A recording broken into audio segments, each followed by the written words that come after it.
something we're working with Kim Joyce on. Yeah, absolutely. Just creating that what's next. Here's what's going to fit. And I think when I'm right now, the number 5 came to mind because for the federal appropriations, we're working with Nexus right now, and with appropriations, I don't want to say less shovel ready, but they don't have to have all the background that a lot of those grants have to have. So when we're ready to go with a federal appropriation, we can fill out that form and get it moving. So specifically, when I wrote this, I was thinking about federal appropriations, but all grants in general, yeah, that's absolutely what we're going to be doing. Otherwise, it looks great. Thank you. And Council, if I can add a little bit there, oftentimes when we talk about both the state and federal grant levels, you'll hear the lobbyists talk about that sweet spot for either that grant or the appropriation and what they're looking for in that 1 to 5 million or 3 to 7 million. Oftentimes, we're going to have much larger projects, particularly on the infrastructure side, and so the government has begun doing a lot of planning or engineering grants where you can hit that sweet spot the first year, get funding to be able to design your project and make it shovel ready, and then compete in future cycles for that same funding to complete the project. But that is a top goal of ours. Speaking of Nexus and High Ground, have they looked at the strategic plan? Have they had input on objectives related to the strategic plan? So they've looked at it, yes, but I don't think they haven't gone through 179 of the action items, but they do understand what our priorities are. They've obviously had conversations with you all, and specifically with Nexus right now for the federal appropriation side, we're bringing in different department heads to talk to them. We have a weekly standing meeting with them and talking about some of their priorities and what the potentials are for an appropriations ask. We're anticipating February 1, that opening up, and hopefully being able to get through that way. But yeah, they're familiar with the priorities. I don't think they've done through the strategic plan specifically. Okay. Do they have their own list of objectives when it comes to Cottonwood outside of the strategic plan? So I think it's 2 different answers. So I think High Ground is a different animal than Nexus, and this is what I'm figuring out as we move forward here. High Ground, and on the 20th, you'll see we'll come up with some principles to bring to you that will kind of guide them and how they advocate for us at the state level, because I think there are going to be more bills and things that are being voted on at the state that will affect Cottonwood that High Ground will want to intervene on or advocate for us on our behalf.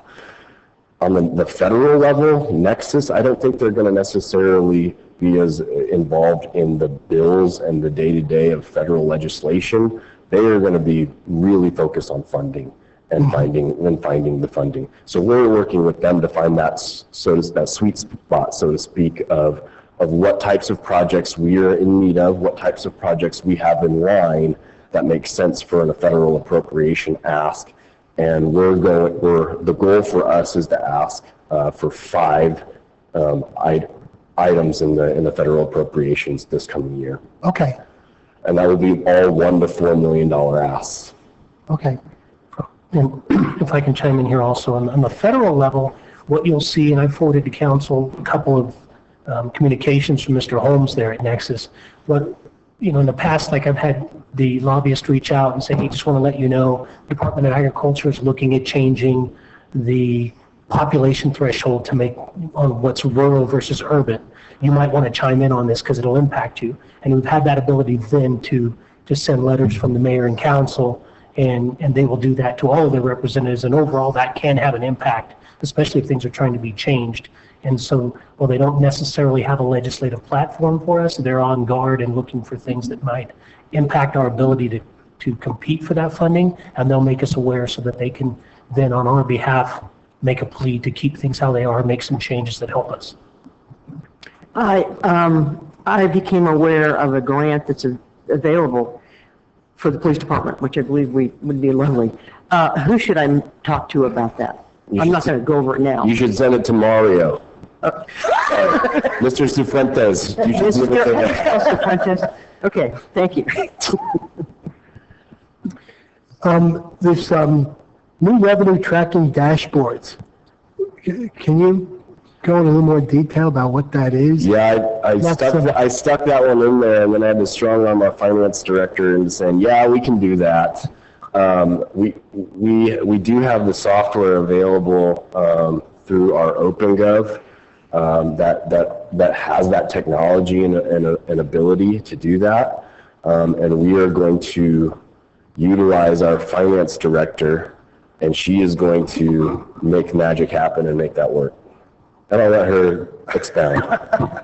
It just requires me having the time to create it, because OpenGov has the ability to create dashboards that you can publish, and then it becomes a living document that people can look at. Currently, we have all of our expenses. Like if you went to OpenGov and looked on our website, somebody can click into OpenGov and see daily expenses as they post to our GL. Okay. So that's available right now. And so what we'll do is we'll just create a new link that lists just fees, revenues, and grants, and it will show with graphs.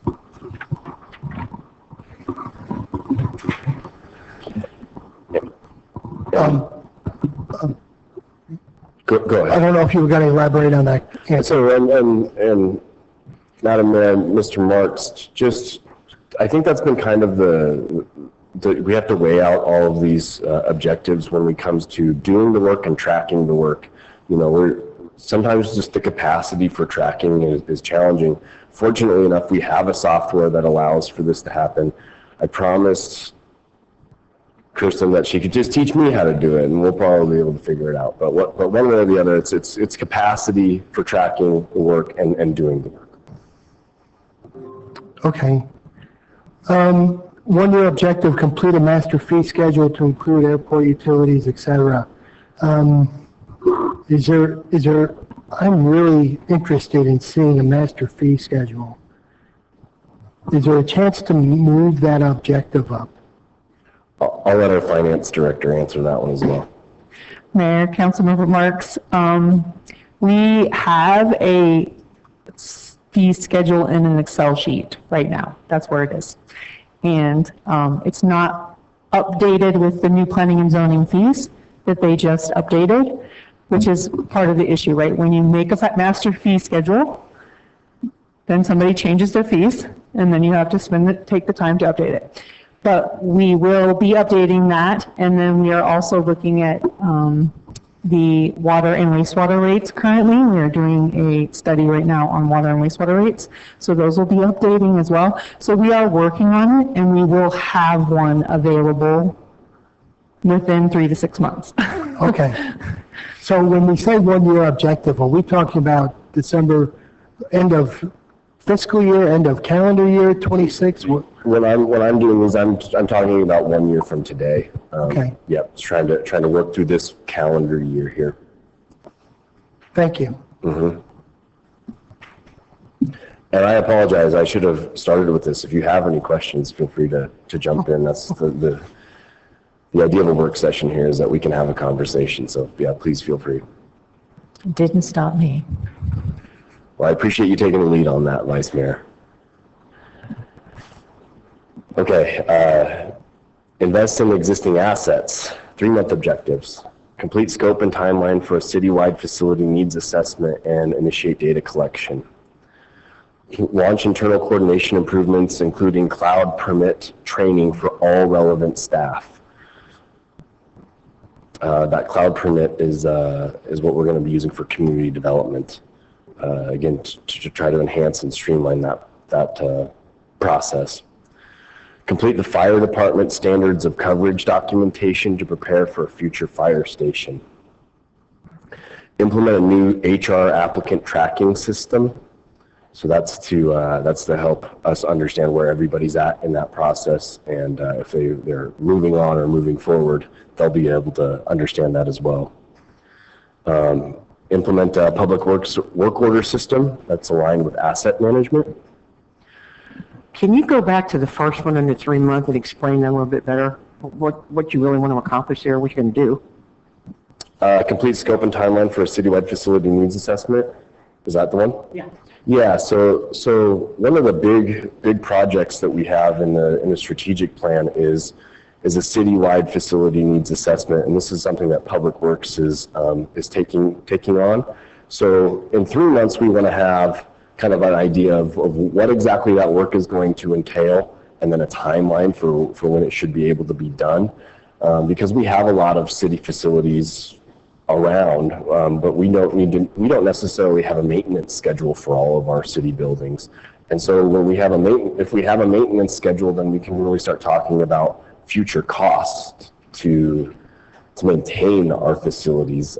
Some of them, you may or may not be surprised, aren't quite up to date as far as comfort or even functionality. So we want to make sure that we can have a schedule for that. So you just really want to find out what the needs are. Correct. It's a needs assessment. Okay. So building on that, I wondered when I looked at this bullet point here, whether this would be part of a longer term citywide infrastructure asset management system, a system to manage all of the municipal infrastructure assets. So something to monitor and to, so it's not just one point in time collection of Right. information, so it's a system, a software system, I guess. So, Because I understand other municipalities have such a thing. So, Mr. Cervantes, correct me here if I'm wrong, but so the bottom one here is Public Works order system aligned with an asset management system. So they're going to, so currently when we put in a ticket for our work order for our Public Works department, it uses the same system as the IT system. So they're going to switch over to their own asset management system. So it's tracking everything that you're doing with every facility. So we have a historic record of what we've done with this facility, what the needs have been, and then we can use that data to make decisions moving forward. That's my understanding. Yeah, absolutely, because what you'll find without some way to track that is you'll realize at some point that over the course of 2 years, you spent $20,000 on repairs to a particular HVAC unit when you could have replaced it at a fraction of the cost. And so that's where this software pays off, is being able to track that hours spent. But it also comes full circle to the master fee schedule, not there in Public Works, we don't charge it, but in recreation and other areas where we charge rates to the public. It gives us a basis to be able to formulate what percentage of cost recovery in that particular dimension that council wants us to achieve, because then you start to know what the full cost is to provide this. I think I've shared with many of you that I think, I've asked staff to provide a very robust capital improvement plan this year, a 5-year capital improvement plan that will be somewhat staggering, but it should represent what all of our needs are. As always, we're not like those communities that are just having umpteen amount of money. Our needs will greatly exceed our ability, but there has to be some prioritization, and council has to take a look at that overall revenue available and where you think the priorities should lie. But it's our job to provide you with the extent of what needs to be done in terms of maintenance, anything that would qualify as a capital project. And sometimes those longer term projects are going to need to be funded over 3 to 5 years, and so that's why you want that planned out there, so you can set that money aside, which goes to what we talked about: less bonding, less financing of items, and having the ability to pay for them when the time comes if you plan ahead. So we have something similar in property management. So you're asking and we have a priority, like high, medium, low, whatever. So you're asking council to come up with the priority? No, we will do that for you, Okay. but ultimately, council is the only one that has the authority to adopt a budget and set those priorities. We're going to give you a staff recommendation and require it to bring you a balanced budget, but council always has the ability to take a look at those projects and make some tweaks or think if there's something that's a priority to council that wasn't necessarily ranked a priority amongst the staff, then council has that ability to say that, but we're going to give you our recommendation.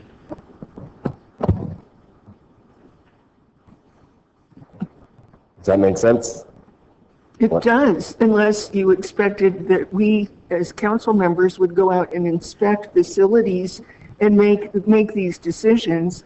It's kind of up to, it has to be tracked through Public Works. Yeah. And then, you know, we can talk about it, but I don't see many situations in which we're going to say, oh no, let's just let that slide on out the door and we'll put the money over here instead. I think usually priorities are made clear. They're clear enough that we're not going to have to parse and make difficult decisions about should we do this or this. Right. We're you know, I think it'll work out in the long run. I think so too, and I'm real optimistic that this just makes our decision-making process easier because we have all the information needed to make those decisions. So at least I'm really excited about that. Speaking of something I'm really excited about, 6-month objectives. Finalize the draft of the water and wastewater master plan, including recommended rate adjustments. Oh, good. In 6 months, we want to complete 30% design for Spectrum building remodel. 6-month objective, increase full-time employee retention to at least 85% for the fiscal year of 2026. What is it, Kurt? What was it for? So the last year's number was around 82%, I believe. And so I don't think that's wild. Obviously, some of those things are out of our control and change and turnover happens. But I mean, it's the goal. So you try to do things that have that reduce that retention rate and to the best of your ability. So, you know, that's a good question. I do not know that for sure.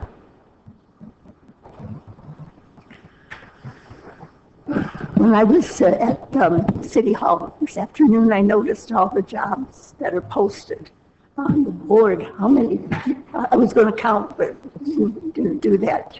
I mean, there has to be, what, 20 jobs posted or positions posted? I'm not exactly sure on how many openings we currently have. No, but I don't think that's unusual for us to have a lot of openings. And then a lot of those positions will be rotating in part-time positions as well. So for better or for worse, us having a lot of openings is not unusual. All right, okay.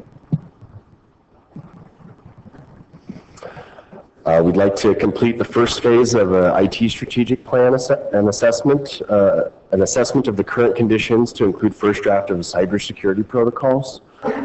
So that's definitely a top priority. And increase competitive grant activity by submitting at least 5 new grant applications. So that kind of goes hand in hand with the last discussion, but the last one was more federal appropriations. This one is try to get on some new grants, working with Kim Joyce and Associates to not only continue to apply for the ones that we're aware of, but find some new grants that we can get into. So that's the goal. And then for 1-year objectives, adopt and begin implementing the full facility needs and maintenance plan. That's the one we referenced earlier, but let's put that into use. Include at least 3 city facilities in the Firewise preparedness program.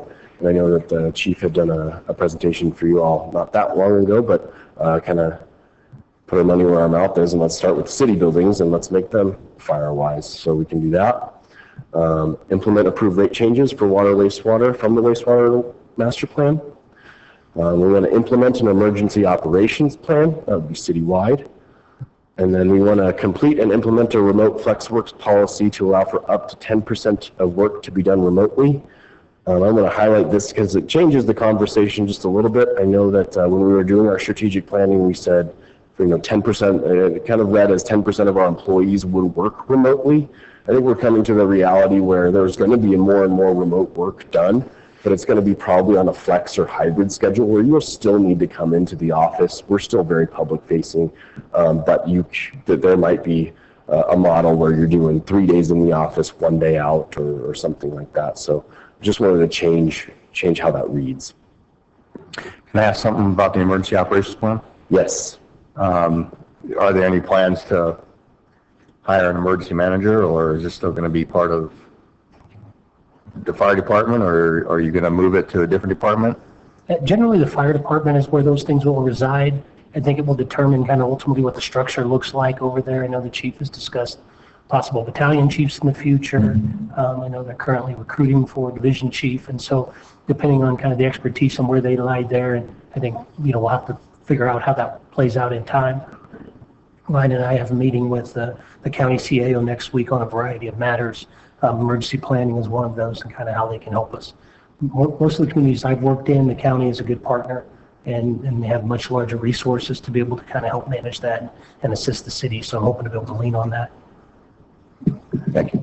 In what sense are we implementing an emergency operations plan? I'm assuming that we, at least to some degree, have emergency operations plans. Yeah, to some degree we do, and I know that the Chief Saltman has a draft of something that is more robust, and I think each individual department has their own kind of emergency operation plan, but this would be more citywide, and it connects all of the dots. So if there is flooding or some major emergency, that we have a more robust plan for who we're communicating with, who we're going to.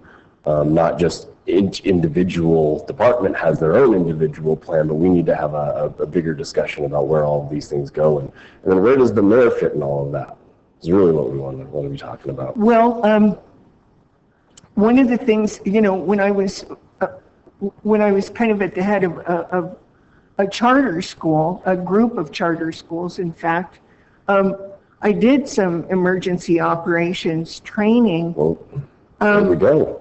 Because, and that's what I want to try to understand is that when you're doing something that's citywide, you have to include places like the schools. The schools they have to do, go through fire drills and lockdowns and stuff like that. But no, it's kind of a big deal to have everybody coordinated and know if there's flooding, what high ground are you moving to? Or, if there's some other sort of emergency, what low ground do you need? Where do you want to take people? Where do you want to, where are you going to set up emergency operations?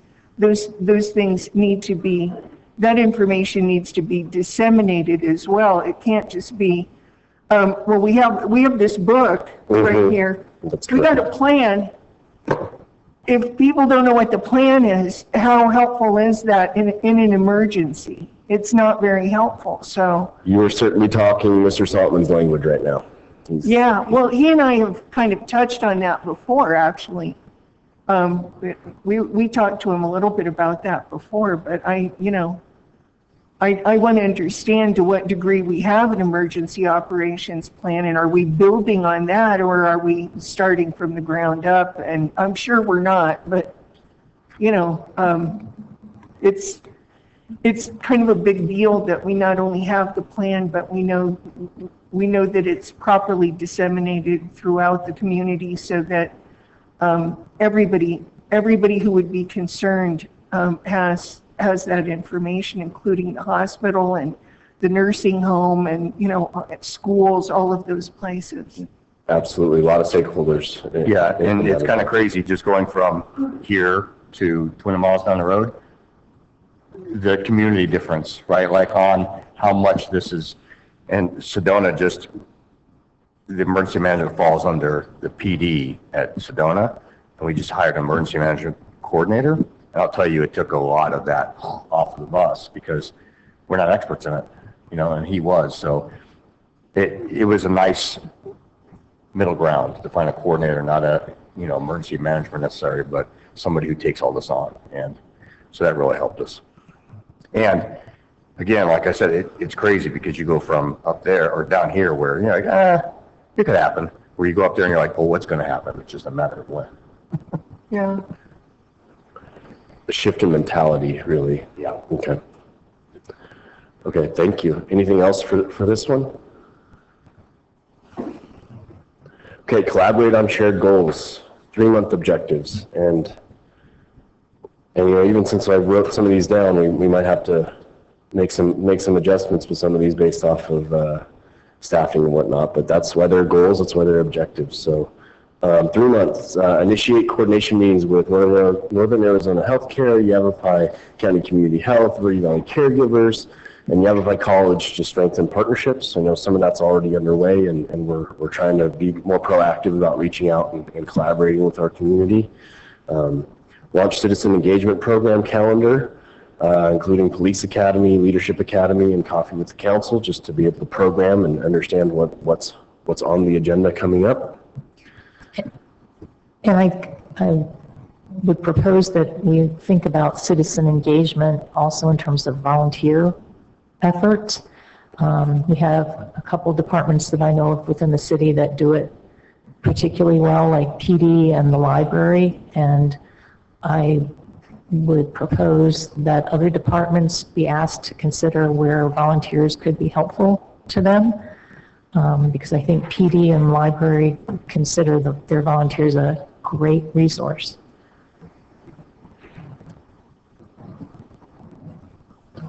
Absolutely, I will. We'll definitely try to include that in there. That made me think of Heather in the Love Cottonwood group, where they're really trying to find volunteers for all kinds of things. Right. And that might include some of the city offices. Honestly, that's what first came to my mind. Is I know that they're prepping for that event to come up again here in February, and that's part of the heart of that program is really to encourage volunteerism year round. It's not just a one-time event, but hey, come to this one-time event, but hook on and continue operating in this way. And we have a lot of folks who I think would really benefit from that program. So we'll keep that in mind, absolutely. 3-month, establish a formal outreach plan for the Old Town Master Plan participation. There's going to be a lot of stakeholders involved in there, and we'd like to have a plan for what the outreach of that looks like. 6-month objectives. Increase regional housing collaboration by participating in at least 2 regional housing or infrastructure groups. I had a comment on that too, and my comment was on the housing part of that. Here, I would actually propose that the city take the lead on a regional housing meeting to get the various entities together. I know Mayor Jablo had talked about doing that, and obviously he's not around anymore. But, and I would propose that we have an initial meeting to decide, where are areas of mutual gain, where it would make sense to work together on housing. And then decide if there is a need for future meetings. There may not be, but I think it would be helpful just to have a discussion amongst the municipalities and talk about where it makes sense to work together. Yeah, I'll work with Mr. Fuentes. I know that's been attempted on several different occasions, and for whatever reasons has fallen through. But yeah, just. Making that it's such a regional thing. Housing is one that is truly regional. That we kind of need to decide on where we stand. So I've got that in my notes. Thank you. And that would include working with the county, I guess. That's another thing that we're going to be talking to the manager about here next week. Is kind of getting a feel for where the county stands on housing and where they might fit into some of these conversations. Very specifically, some of the land that they might have in the city of Cottonwood or surrounding areas, and would they be willing to do anything with that? Yeah, okay. Okay, so develop healthcare collaboration outcomes such as telehealth expansion plan or joint outreach program.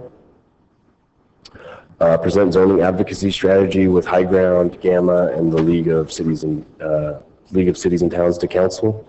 The more we talk about the legislature, the more they're trying to remove any authority that cities and towns have to be able to do any planning and zoning. And so we want to continue to hold on to what's appropriate there, and that's a collaborative effort. I'm hoping that's more of a regional, and our neighbors feel the same way.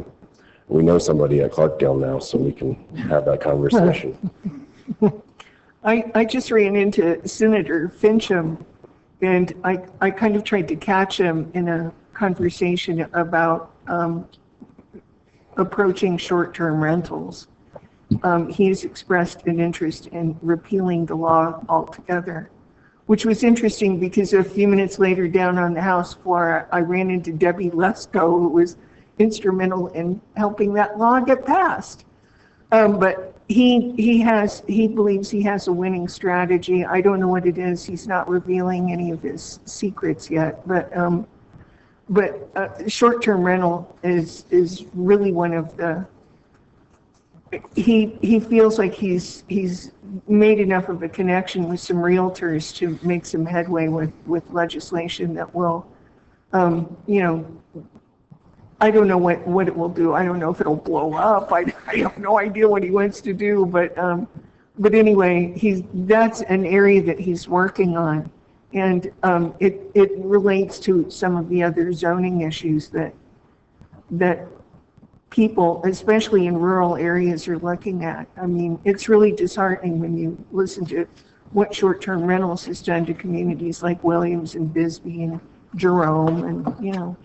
Yeah, and Madam Mayor, I think that we've caught wind of a bill that could potentially cap short-term rentals, and again, that goes back to local control, and then we'll continue to advocate for local control.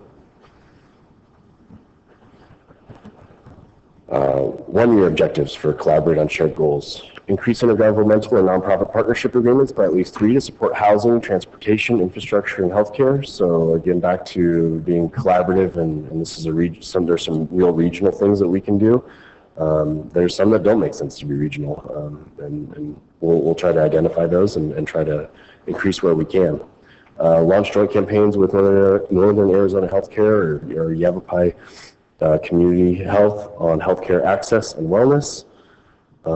And achieve demonstrable improvement in collaboration metrics like shared grant submissions, joint project funding, etc. So, you know, maybe on some of those, we're really exploring the grant world. You know, it really helps to have letters of support, or hey, this will affect many communities in the region, and how does that look? So that's what we'd like to continue to explore. Anyone else on shared goals?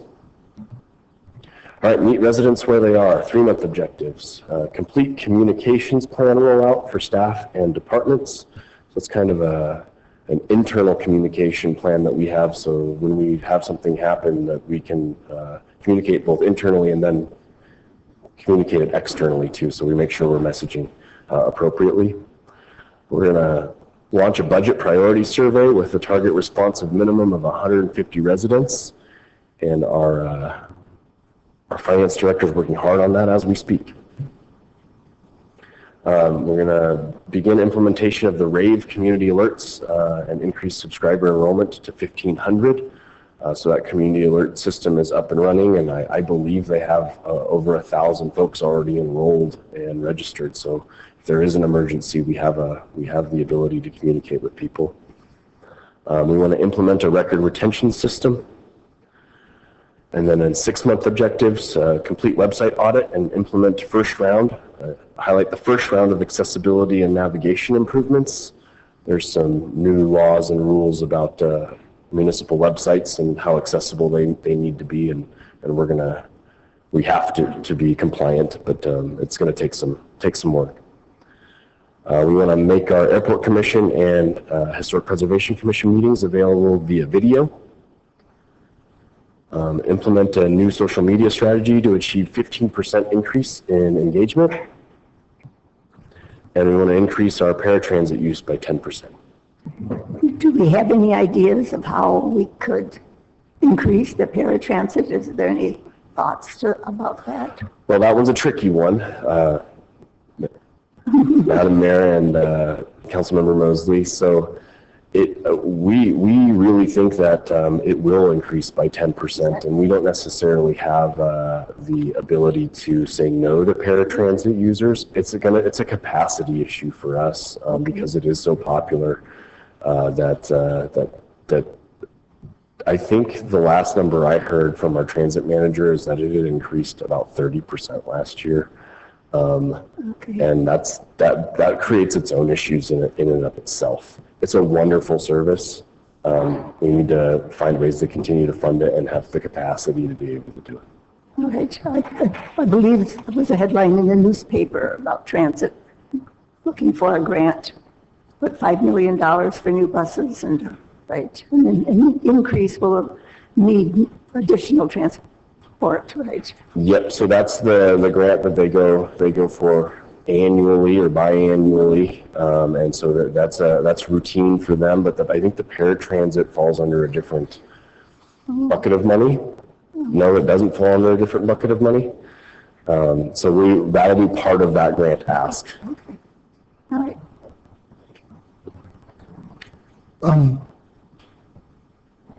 I attended airport commission meetings in person, so I wasn't aware that they aren't available via video. Why would it take 6 months to get them? So airport commission meetings are already on Teams, so we do record them and we post them for, like, the day after. So that has transitioned over. The idea was then to create that for most of our bigger commission meetings.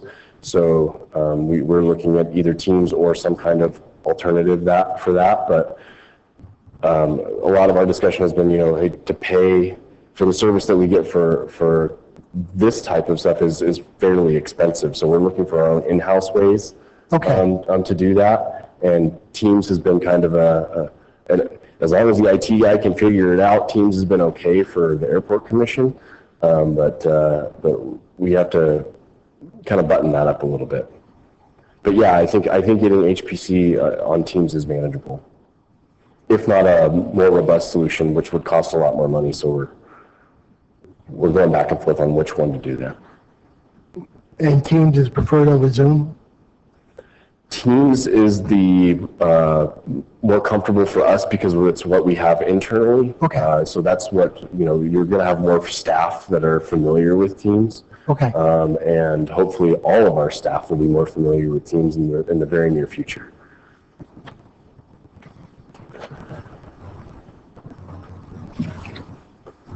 Okay, 1 year. Provide digital options for at least 75% of core public services, permits, records, requests, applications. This is one of those objectives, 75%. We need to really dig into the baseline there and figure out exactly where we're at there. And then also know that a lot of our discussion has been, even if we provide a digital option, that doesn't necessarily mean we can remove the physical option, because a lot of our community won't be able to access just the digital option. So we have to find a balance point there. Are you talking about fillable forms, or is that something else? We're really talking about, like, being able to go on your phone online and apply for a permit or get a records request. Whatever service we're providing as a city, we want to be able to allow you to do that from your phone or from a PC, from the internet. So I could literally type in, so it's a fillable form, right? I just want to make sure I understand. I would say beyond a fillable form. Okay. That would be more like a PDF. This would be a program or a software that would allow you to do that. Okay. We're fully digitizing our services. Establish at least one telehealth or remote services hub at a city facility. Achieve 20% growth in engagement programs. Leadership Academy, Police Academy, Coffee with the Council, open houses. We were a little hesitant to say exactly in attendance, because sometimes, as you've seen, we can have open houses and budget meetings and whatnot, and the community is aware, they're just not necessarily interested in attending, or if there's not a big major issue, then they won't attend. If there is a big major issue, then maybe that means we're not doing our jobs, and that would increase attendance. So that's not necessarily the measurable we necessarily want. And then complete our record retention system implementation and Muni code update. So I had a question about something that's not bulleted here. Sure. But the 3-month objective about the budget survey made me think about that it's been some time since we've had a community-wide community satisfaction survey. So is that something that could be done in the next year or so.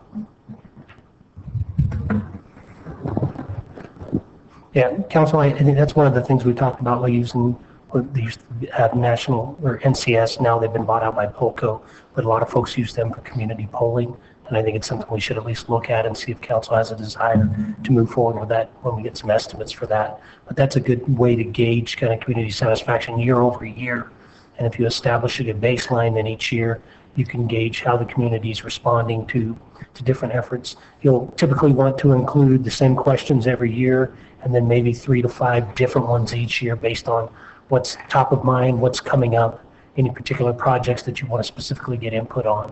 But you have your base 10 to 15 questions that you can gauge each year and determine, trends and how the public's feeling about the services that we provide.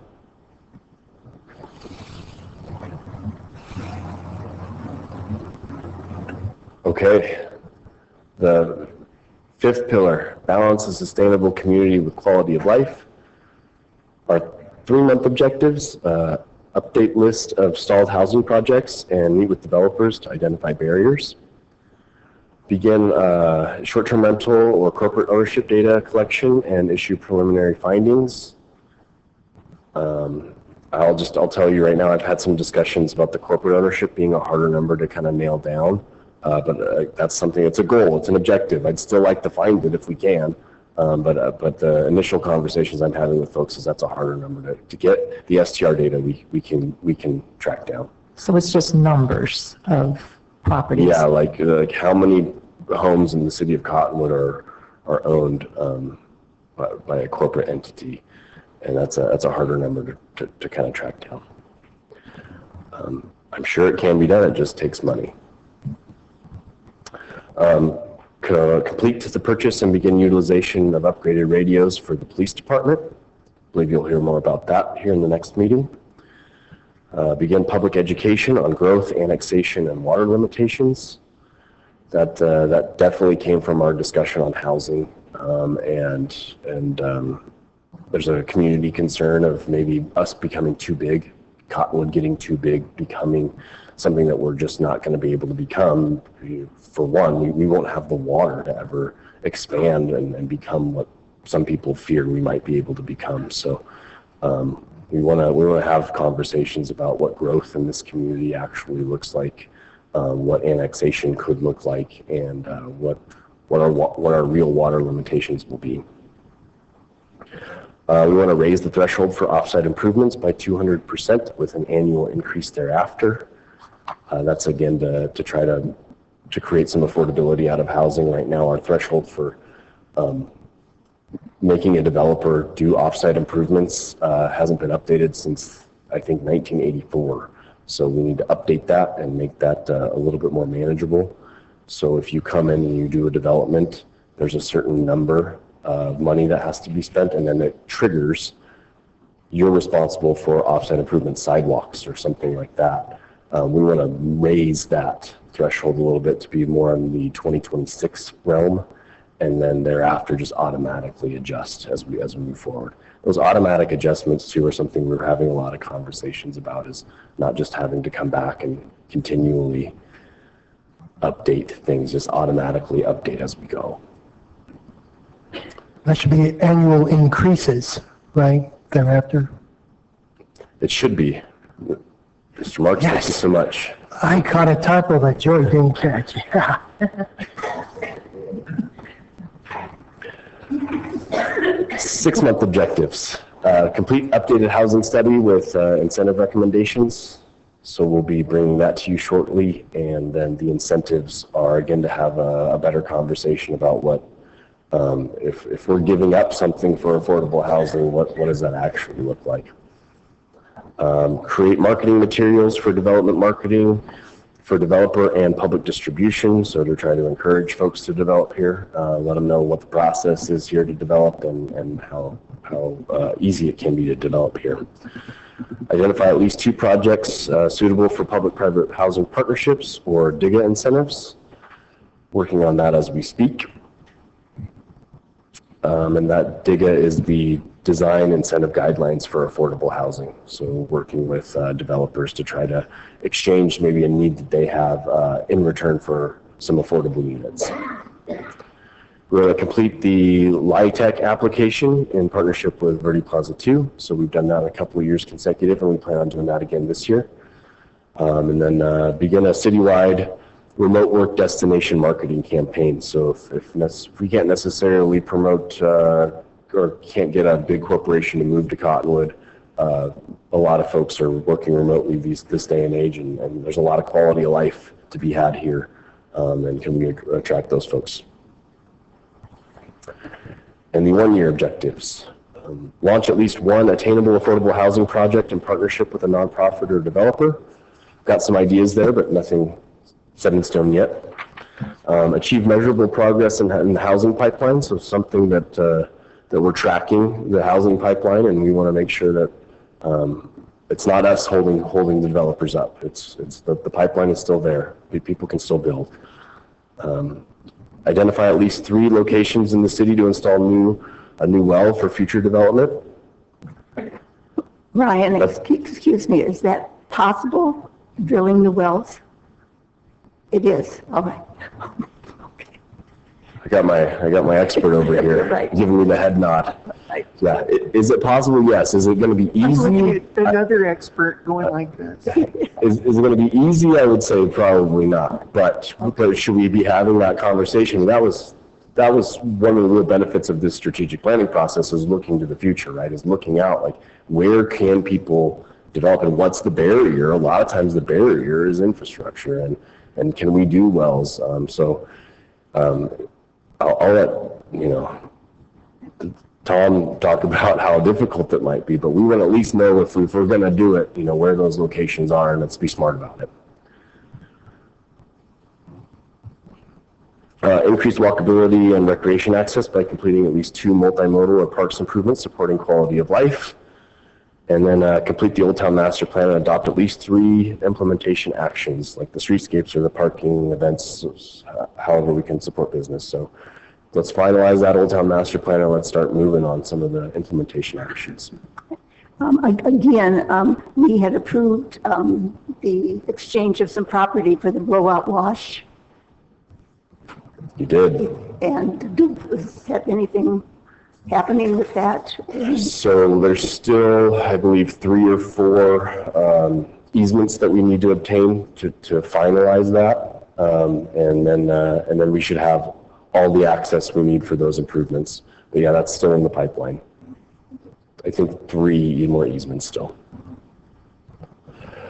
So that concludes my presentation. So let's open it up for discussion. So I had a general question for you. Good work, taking it from 179 down to about 50 or so.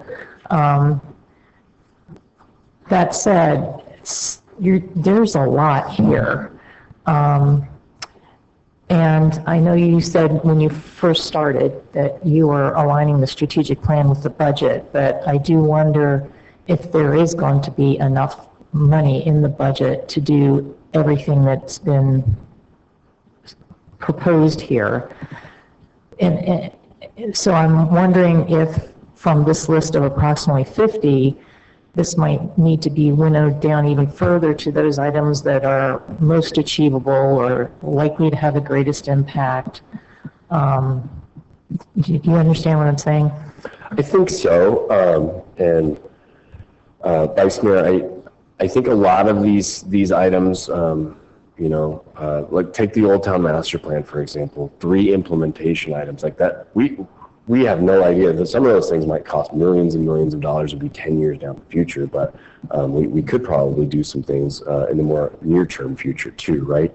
And some of these items are currently in the budget, so we are currently working on them because they are budgeted for. So, yeah, I think of 50, if you desire to see some kind of even more simple version of this, of like, hey, here's the top 10 or 20 absolute priorities. Is that kind of what you're thinking? I just think it would be helpful for the upcoming budget process to know, out of all these, what does staff think as being the most impactful, the most likely to achieve the end result?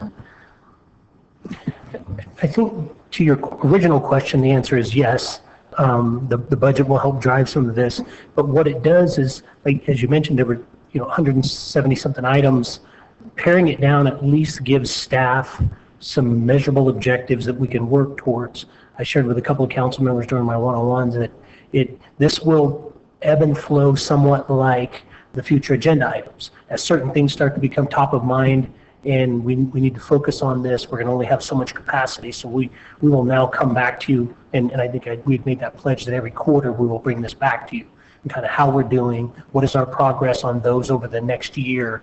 And so My other yes, question and so is- you will start to see, and then we'll start to realize, one, we want to be aggressive so that, we keep our So there will be To a this quarterly stuff. report of some kind? Yeah, that would be my vision, is we do a work session, we could just come back on a quarterly basis, or even a presentation to a normal council that just says, this is where we're at, this is where we plan to go over the next 3 months before we come back. But it creates those priorities for us, and that's why both on this item and the next item that you're going to be looking at tonight, we do want that interaction. We want you stopping us during the presentation and having some consensus as to, yep, this looks good, or quite frankly, we, as a council, talk amongst yourselves, we see that this item over the next year or in 1 to 2 years, we believe is more important. Can you move it up into this coming year? And even if that requires pushing something back, that may not be the priority for council. As again, ultimately, we're going to give you our staff recommendation, but this body has to buy in and approve the importance of each item. Yes, they're all important, but what should those priorities be for us to focus on, because we don't have unlimited resources. One of the things that, as we're going through all of this list, is that a lot of the things that you're looking at are actually upgrades to technology, software, and other, digital applications, radios, things like that. So how do some of these systems tie together? Are they tied together? I mean, not police radios, perhaps. That's not what I'm asking. But just, do we have the foundational technical support that we need to add various sorts of software and systems to be able to, track the information that you're... Yeah, Madam Mayor, that's a really good question. I think at this point, one of the priorities was an IT strategic plan, and that's kind of a needs assessment too.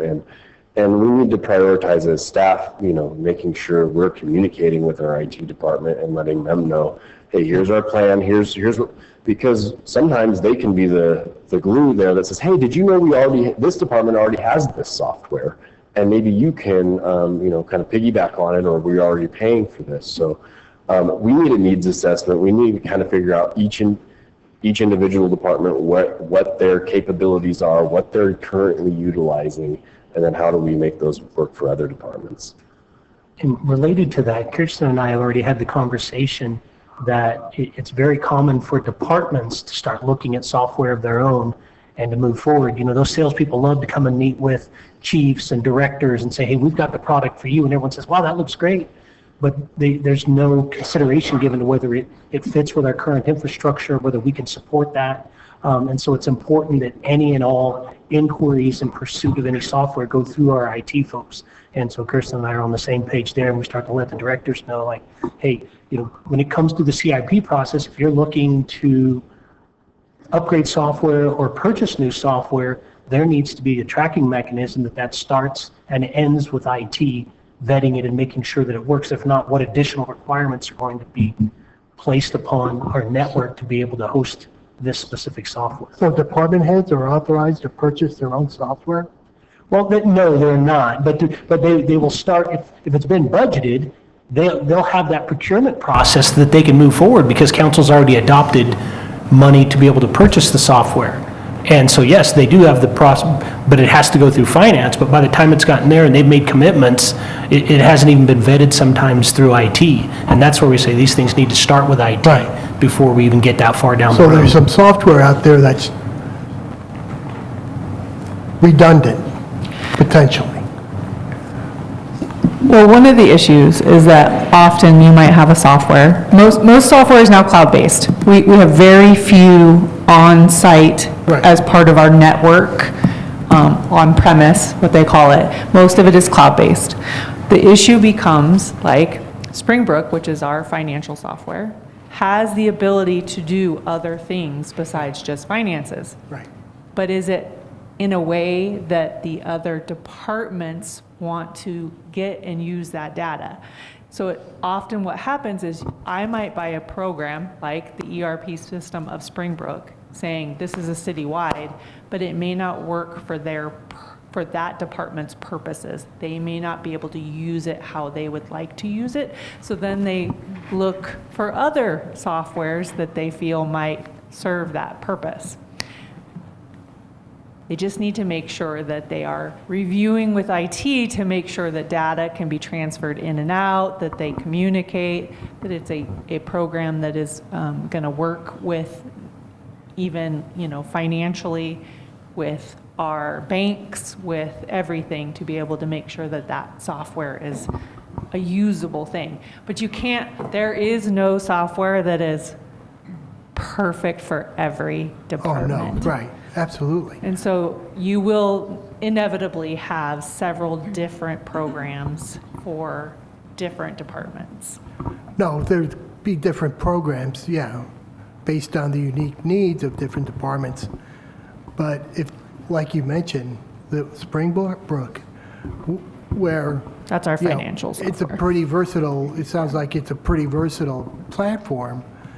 And sometimes other departments need to adjust their personal likes, in order to standardize things so that we're not subscribing to, redundant systems.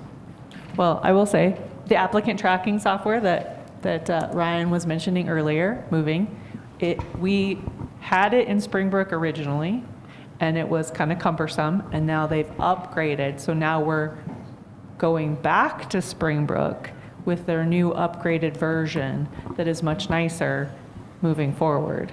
So sometimes it just is also that the software is behind the times a little bit and needs to upgrade before it works for those departments. Okay.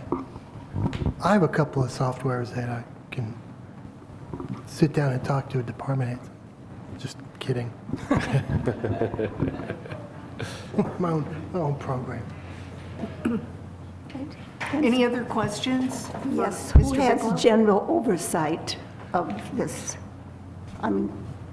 As a staff, does each department have their own list of priorities now that they're responsible for? Yeah, each department has access to a list, but the plan is then we, myself and management analyst Heather Rowe, we'll go back out and we'll talk to each one of these departments and kind of give updates, give some feedback, get some talking points, and make sure that they're on track for what your priorities are and what our priorities are. Right. Well, again, I thank you for the report. It's much more direct and less wordy than the original draft, so thank you. We're not less wordy. He had to get our buy-in to put it in there. So he did go to all the departments and have meetings with the departments in creating this before he put it out there. He had to make sure that we were all okay There with were it. no shocked looks on the director's faces tonight. No, we knew what he was doing. Oh, there were some people who were a little bit All right. like, what the heck? Thank you. Okay, anything else Thank from you me? very much. If not, thanks a lot. Thank you. Thank you. Presentation is the City of Cottonwood Economic Development Strategic Plan for 2026. Hi, Michelle, how are you? Good evening, Mayor and council members. It's a pleasure to be here. You're going to find that some of what I touch on is going to sound familiar, which is good. That goes to show that our plans are dovetailing and bouncing off of each other and against each other, and that's what they should do. So just as a refresher, Michelle Kostecki, Tourism and Economic Development Manager for the City of Cottonwood. I'm here tonight to present updates on the initiatives for the Economic Development Plan. I do welcome your input along the way, so feel free to ask as we move along. First, that's not my stomach. First, I'd like to share why communities invest in economic development. It creates jobs, boosts tax revenue for public services, improves the community and quality of life, attracts new businesses and expands existing businesses, and builds resilience with a diverse economy. It's a positive feedback loop where businesses thrive, residents prosper, and Cottonwood's future is secured against downturns. And because there are so many players in this ecosystem, our plan and what I'm going to present today touches not only on attracting business to Cottonwood, but also on topics such as housing and workforce, because they are all equally important. So in 2023, just a little background to set things up. In 2023, the City of Cottonwood commissioned the development of a plan to understand what our competitiveness was like as it related to economic development, to understand the dynamics that will directly impact our economy and population growth, and which of the many growth sectors are best suited for our community. So we retained Elliott Pollock, and the finished plan was provided to staff in March of 2024 and subsequently presented to City Council by then Director of Tourism and Economic Development, Tricia Lewis, in May of 2024. Research took place to analyze our market. So here's a summary of the economic conditions and how we fare competitively. The source of this data is largely U.S. census data along with other regional and state agency data. So I trust that you've read the plan, so I'm not going to go through a lot of it, but just wanted to touch on a few highlights this evening. Specific to this slide, I think what's interesting to point out is that the Greater Cottonwood region has a higher percentage of working age population, so that's ages between 20 to 54, compared to the county. That's definitely a positive characteristic to attract businesses to our area or new employers to our area. We have great access to higher education, and we also have a pretty diverse list of occupations here in town, so top 5 being management, then business and financial, healthcare, sales, office work, and construction. We have excellent access to, yes. Back to the prior slide. I was confused about the row that says the industry mix is diverse, but then lower in the table it says industry mix of jobs is limited. Can you explain that for me? Good. That's a good question. I would have to look at the plan to see exactly what Elliott Pollock references there. I think that it would be more that we... I think it's a diverse mix of talent, but within the economy, it's a limited mix of jobs. Right. Thank you. I think you got it. Yeah. Does that make sense, Vice Mayor? Yes, thank you. Yeah, okay. So what I love is one of our biggest advantages is our access to, Los Angeles, to Phoenix, to Albuquerque, to Las Vegas, between State Route 260 and 89A, and then of course access to I-17 and I-40. We really do provide those excellent roadway connections. We also have low commute times, positive school grading, and above average high school graduation rates. However, as we've been talking about our areas, housing affordability is an issue, so that's one of the negatives. We, in addition to that third-party research, we also interviewed 65 stakeholders and held 2 roundtables, local roundtables. Those roundtables included a pretty broad cut of our community cloth, from local businesses to educators to public officials, major employers, and whatnot. We also surveyed our residents, and so this is a snapshot of a couple of pieces of input from the resident pool. Here, residents were asked what they see as being the most important economic development initiatives that the city should take on. The top few being business support, investing in infrastructure, and helping to retain and expand existing businesses. broadband is closely following, and attracting healthcare-related business. Some of their, what they were voted on as far as their top community growth priorities, expansion of healthcare services, quite leading here, production of affordable housing, not surprising, better paying jobs, and diverse housing options. So it's that input, and that, again, that I breezed through that really fast. There was a lot of work and a lot of energy put into the research end of the plan development, but that led us to these priority areas of interest, and that's what this is what we're going to talk about tonight. I do want to point out that the very last one, leadership and collaboration, was more, as I understand it, I wasn't here at the time, but as I understand it, it had more to do with kind of the current leadership situations that this poor city was going through at the time when the plan came out. And the consultant felt it was important to point out that it was an important thing for the community to see collaboration and you know, cohesiveness there. So I feel like we're past that, which is good. And so I won't really delve into that. It's really, we're going to talk mostly tonight about those first four priority areas of interest.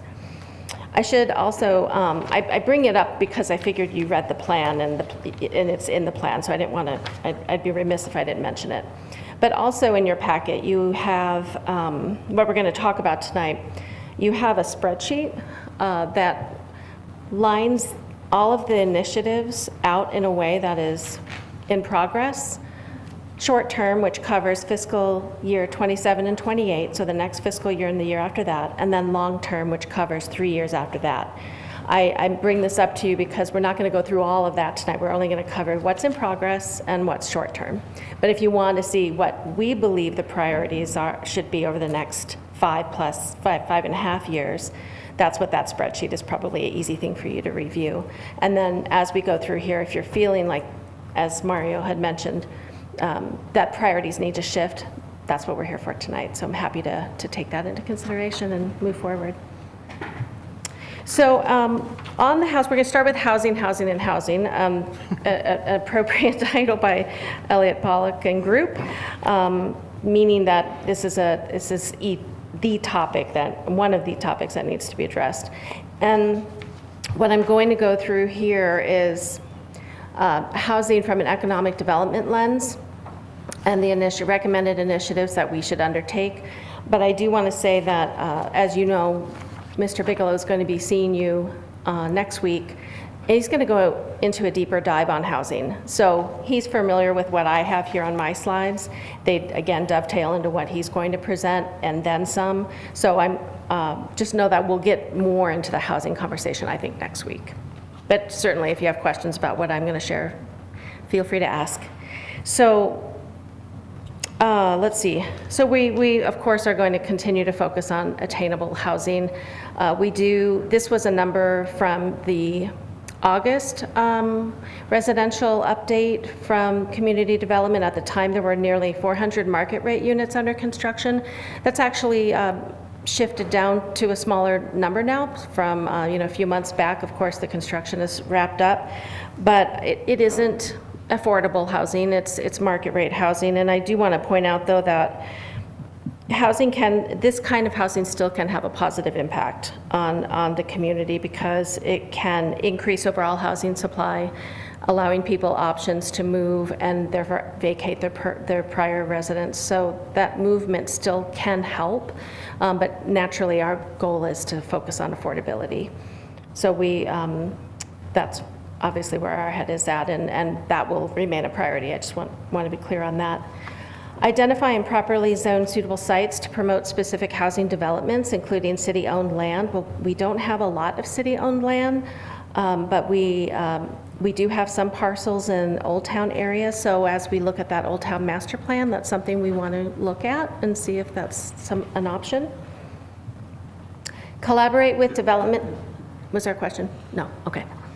Collaborate with development stakeholders, including landowners, employers, and developers to identify needs and remove barriers.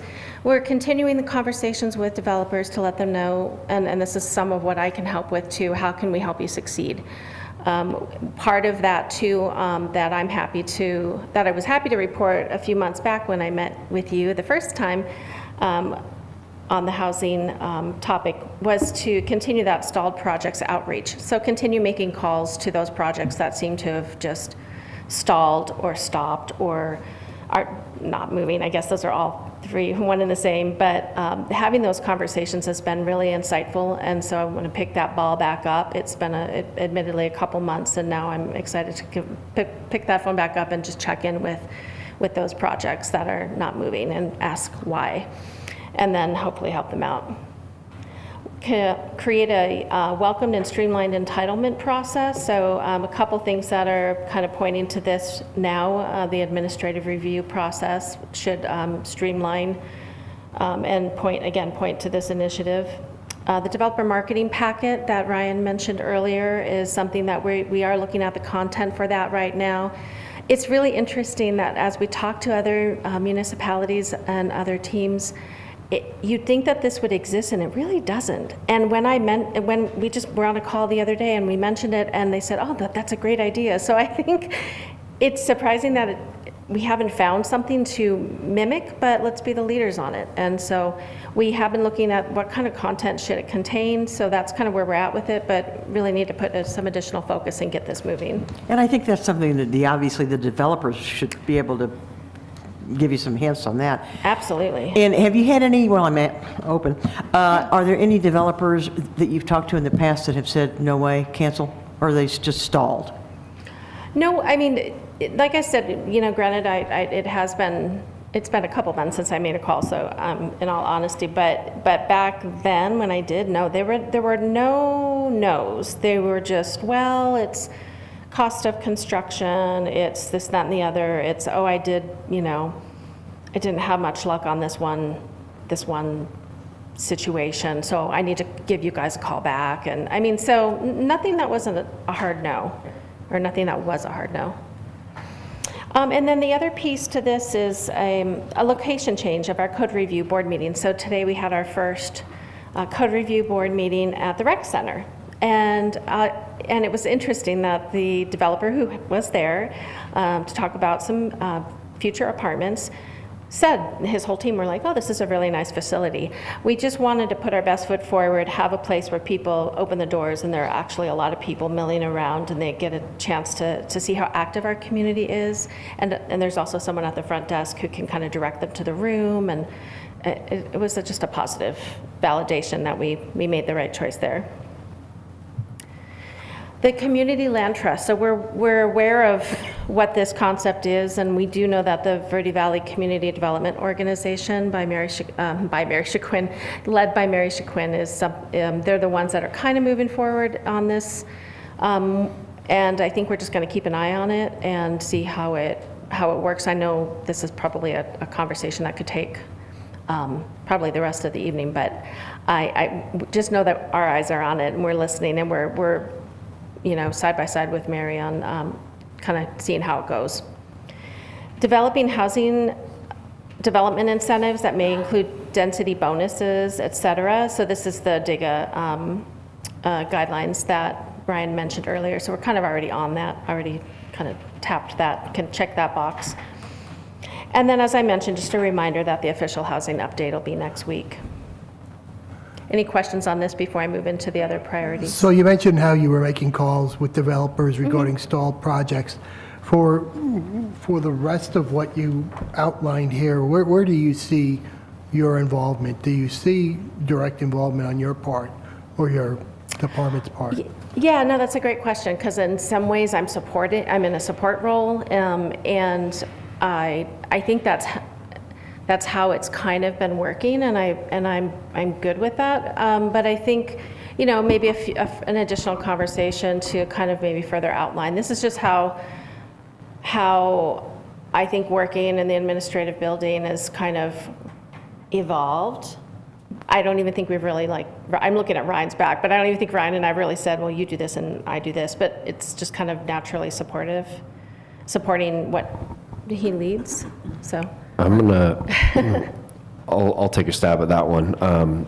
With Michelle around, it's been really nice, and I think her role really is advocating for Cottonwood as a place to come and develop. She has dove in and now has at least baseline information to have those initial conversations with developers about what the process looks like, about how to get through it, about who to contact. Ava, our interim community development director, has given her nothing but kudos, because in previous communities where she's been, community development, planning and zoning often butt heads with economic development. Economic development wants to say, yes, just come in and do this. Yes, yes, bring it, bring it, bring it. And community development's like, whoa, we have rules to follow here. She's working hand in hand with community development, so we can not only encourage folks to come here and build here and develop here and grow businesses here, but we can also tell them appropriately how they need to go about doing that. So I'd say we're still in the initial phases, but as much as she's going to be interacting with the business community, we want a lot of that conversation to be, and here's why it's good to do business here, and here's how you can go do that. Perfect. Thank you. Thank you. Yeah, no, that's very well said. And I'll just add to that, my work on the tourism side, and in terms of promoting the city as a wonderful place to not only visit, but to live and play. It all supports the efforts being made on the housing side, and, you know, attracting business and attracting developers. They'll want to build where it seems appealing. So I think that's the other piece with the marketing that I can bring to the table. So, yeah. I just wanted to comment too that I really am happy to see the concept. I know I was at a meeting where it was mentioned about, you know, developing a packet for developers that kind of outlines the process, you know, breaks it down. Here, you know, here are the steps, here's who you see, here's what you do. Yeah. And simplifies the process for them so that they're not, you know, they're not just being sent around in municipal circles trying to figure out what to do. So, you know, having a basic outline of the process, if we don't already have that, it'd be a great thing to have. I really think that would be pretty essential at this point. And I remember when it was brought up in a meeting, the Verde Valley Community Development Organization had kind of a, you know, we were all there kind of trying to figure things out, and some of the people who were in attendance were developers. And when that idea came forward, it really, it's like, you mean we don't already do that?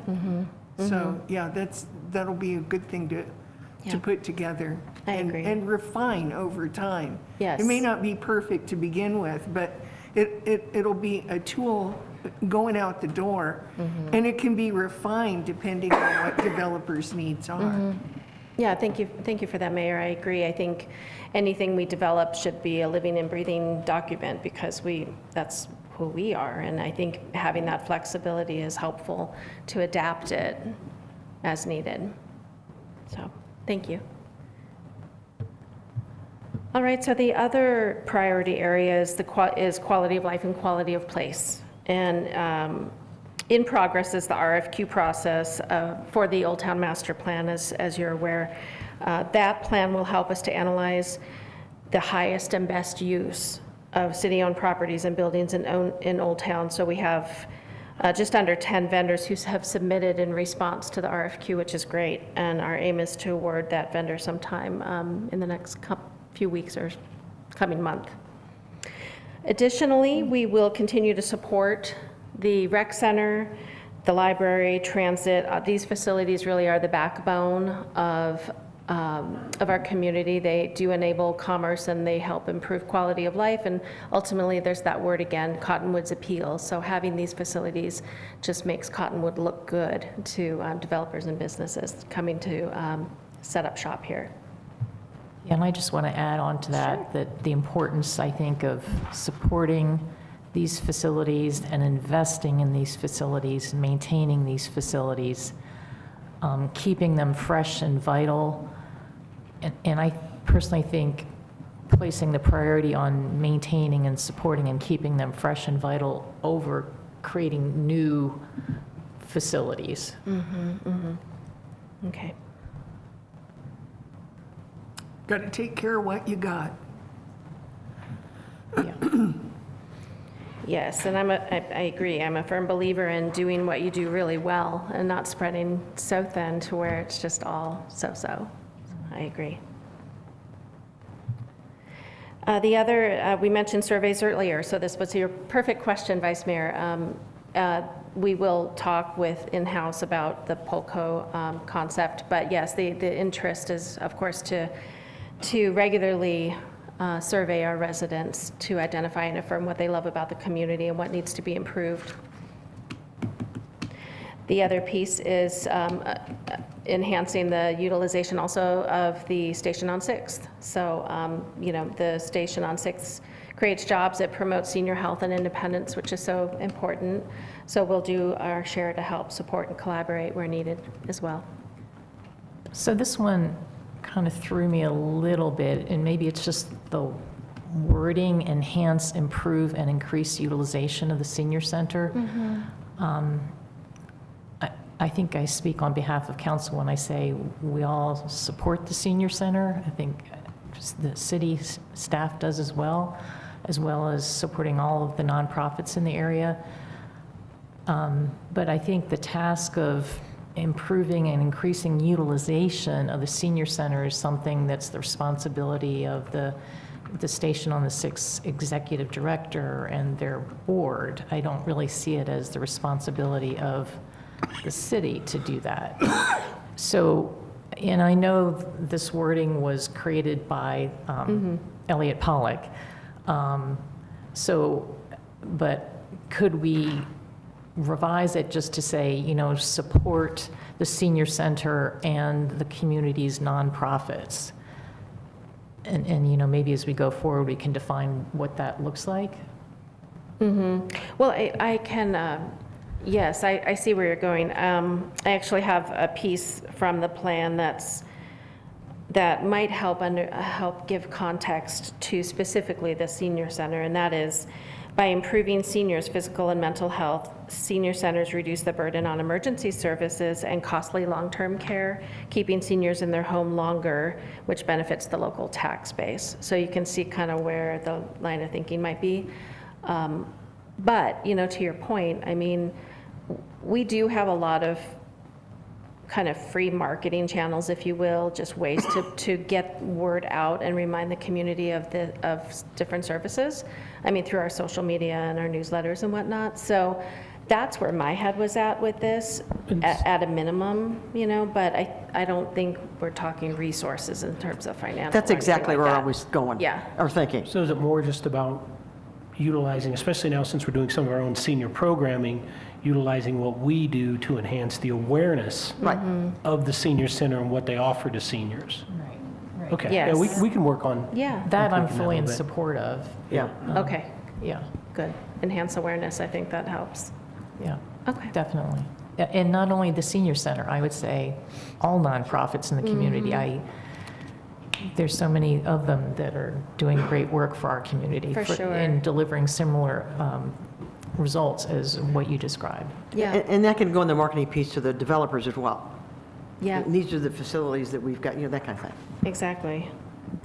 And I think one of the things that was touched on in Ryan's presentation, and that I have in mind as well, is just leveraging our social media and doing a lot more sharing of posts and stuff.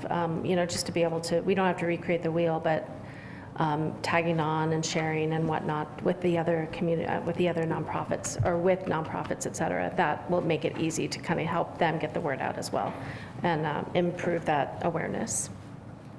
Okay. So now moving on to our third. I'm sorry, I'm usually kind of Yep, late. go right ahead. We have a riverfront master plan in process, correct? Is that? or do We have a riverfront master plan. We will have coming up discussion about the riverfront concept plan here, but we have a Parks and Rec master plan already. This is separate, and I actually made a note because, yes, we have this master plan, but there was just some consensus that we should focus on what we have. And so Right. that there may need to kind of take a look at that in a different light. Okay. That basically answers my, well, it doesn't basically, it does answer my question. Okay. Okay. So any questions before I move on to the next Yes. area? Oh, excuse me. Go ahead. No, go ahead. In Ryan's presentation, one of the, I was trying to find it here, but he made, there was some comment about developing a telehealth hub, and this might be, the senior center might be that private-public relationship. So you're speaking about a partnership to where we could have a telehealth there, kind of a center, develop that there in partnership with, and then help enhance their services as well while we do a win-win. Okay, yeah, nope, definitely something, we're in communication. I believe you were all invited to the 6th Street, what we're doing on the 15th, and that, I mean, just that alone is a way to support a group like that. So we've had some conversations about maybe hosting a coffee with the council there, something of that nature. So there are things we can do that don't cost us money, but we can help support for sure. Thank you. Yeah, one statistic that really jumped out at me is the crime rate. It actually sort of surprised me how it compares to state of Arizona. And I don't know how well the state of Arizona compares to the rest of the U.S. And, I think, it's just tremendous. So you could talk all day about what contributes to that. We've got a great police force that react to people who are breaking the law. And, I think it's, we need to address it from an economic development standpoint because it's an inhibitor to economic development. And how this can be approached in terms of, certainly our, interaction with a collaboration with health facilities and mental health facilities. I think, and how this relates to job creation and the importance of job creation. I'd be interested. I'm just throwing it out there. I'm not asking for the data, but I just, the thing I thought about was what's the correlation between AMI and crime rate? I bet you I'm willing to bet there's a correlation where AMI is below, state average. I'm willing to bet that the crime rate is higher than state average. And I just, I think that's an important area to talk about, in terms of, job creation and partnership with mental health organizations and, and how it even ties in with recreation and those things. And Bob, I'll say that I was with the PD when those stats came out, and we were all like, where do they get those from? I have no idea where those came from. So I will tell you that I have a hard time with what was presented because we have no idea where they came up with those numbers. Okay. And I want to make sure that there's no reflection on that. Yeah, and I'll just say that there's different types of data collection and different methods, and I think right now they're trying to go to a different FBI system, which is better, but I'll just say don't dive too much into what they provided, because when I saw it too, I was like, what? And I was working there, I'm like, what's going on? Plus, it's old data as well. Some of it's old data. Well, then you left. Well, it actually had nothing to do with me. It just, I was like, what is all And this? that's what Tricia shared with me, from the original presentation, that everyone was surprised at that. I didn't touch on, I was going to bring that up, but I didn't include it per se, because I think we want to look into that. It was surprising to me. It was surprising to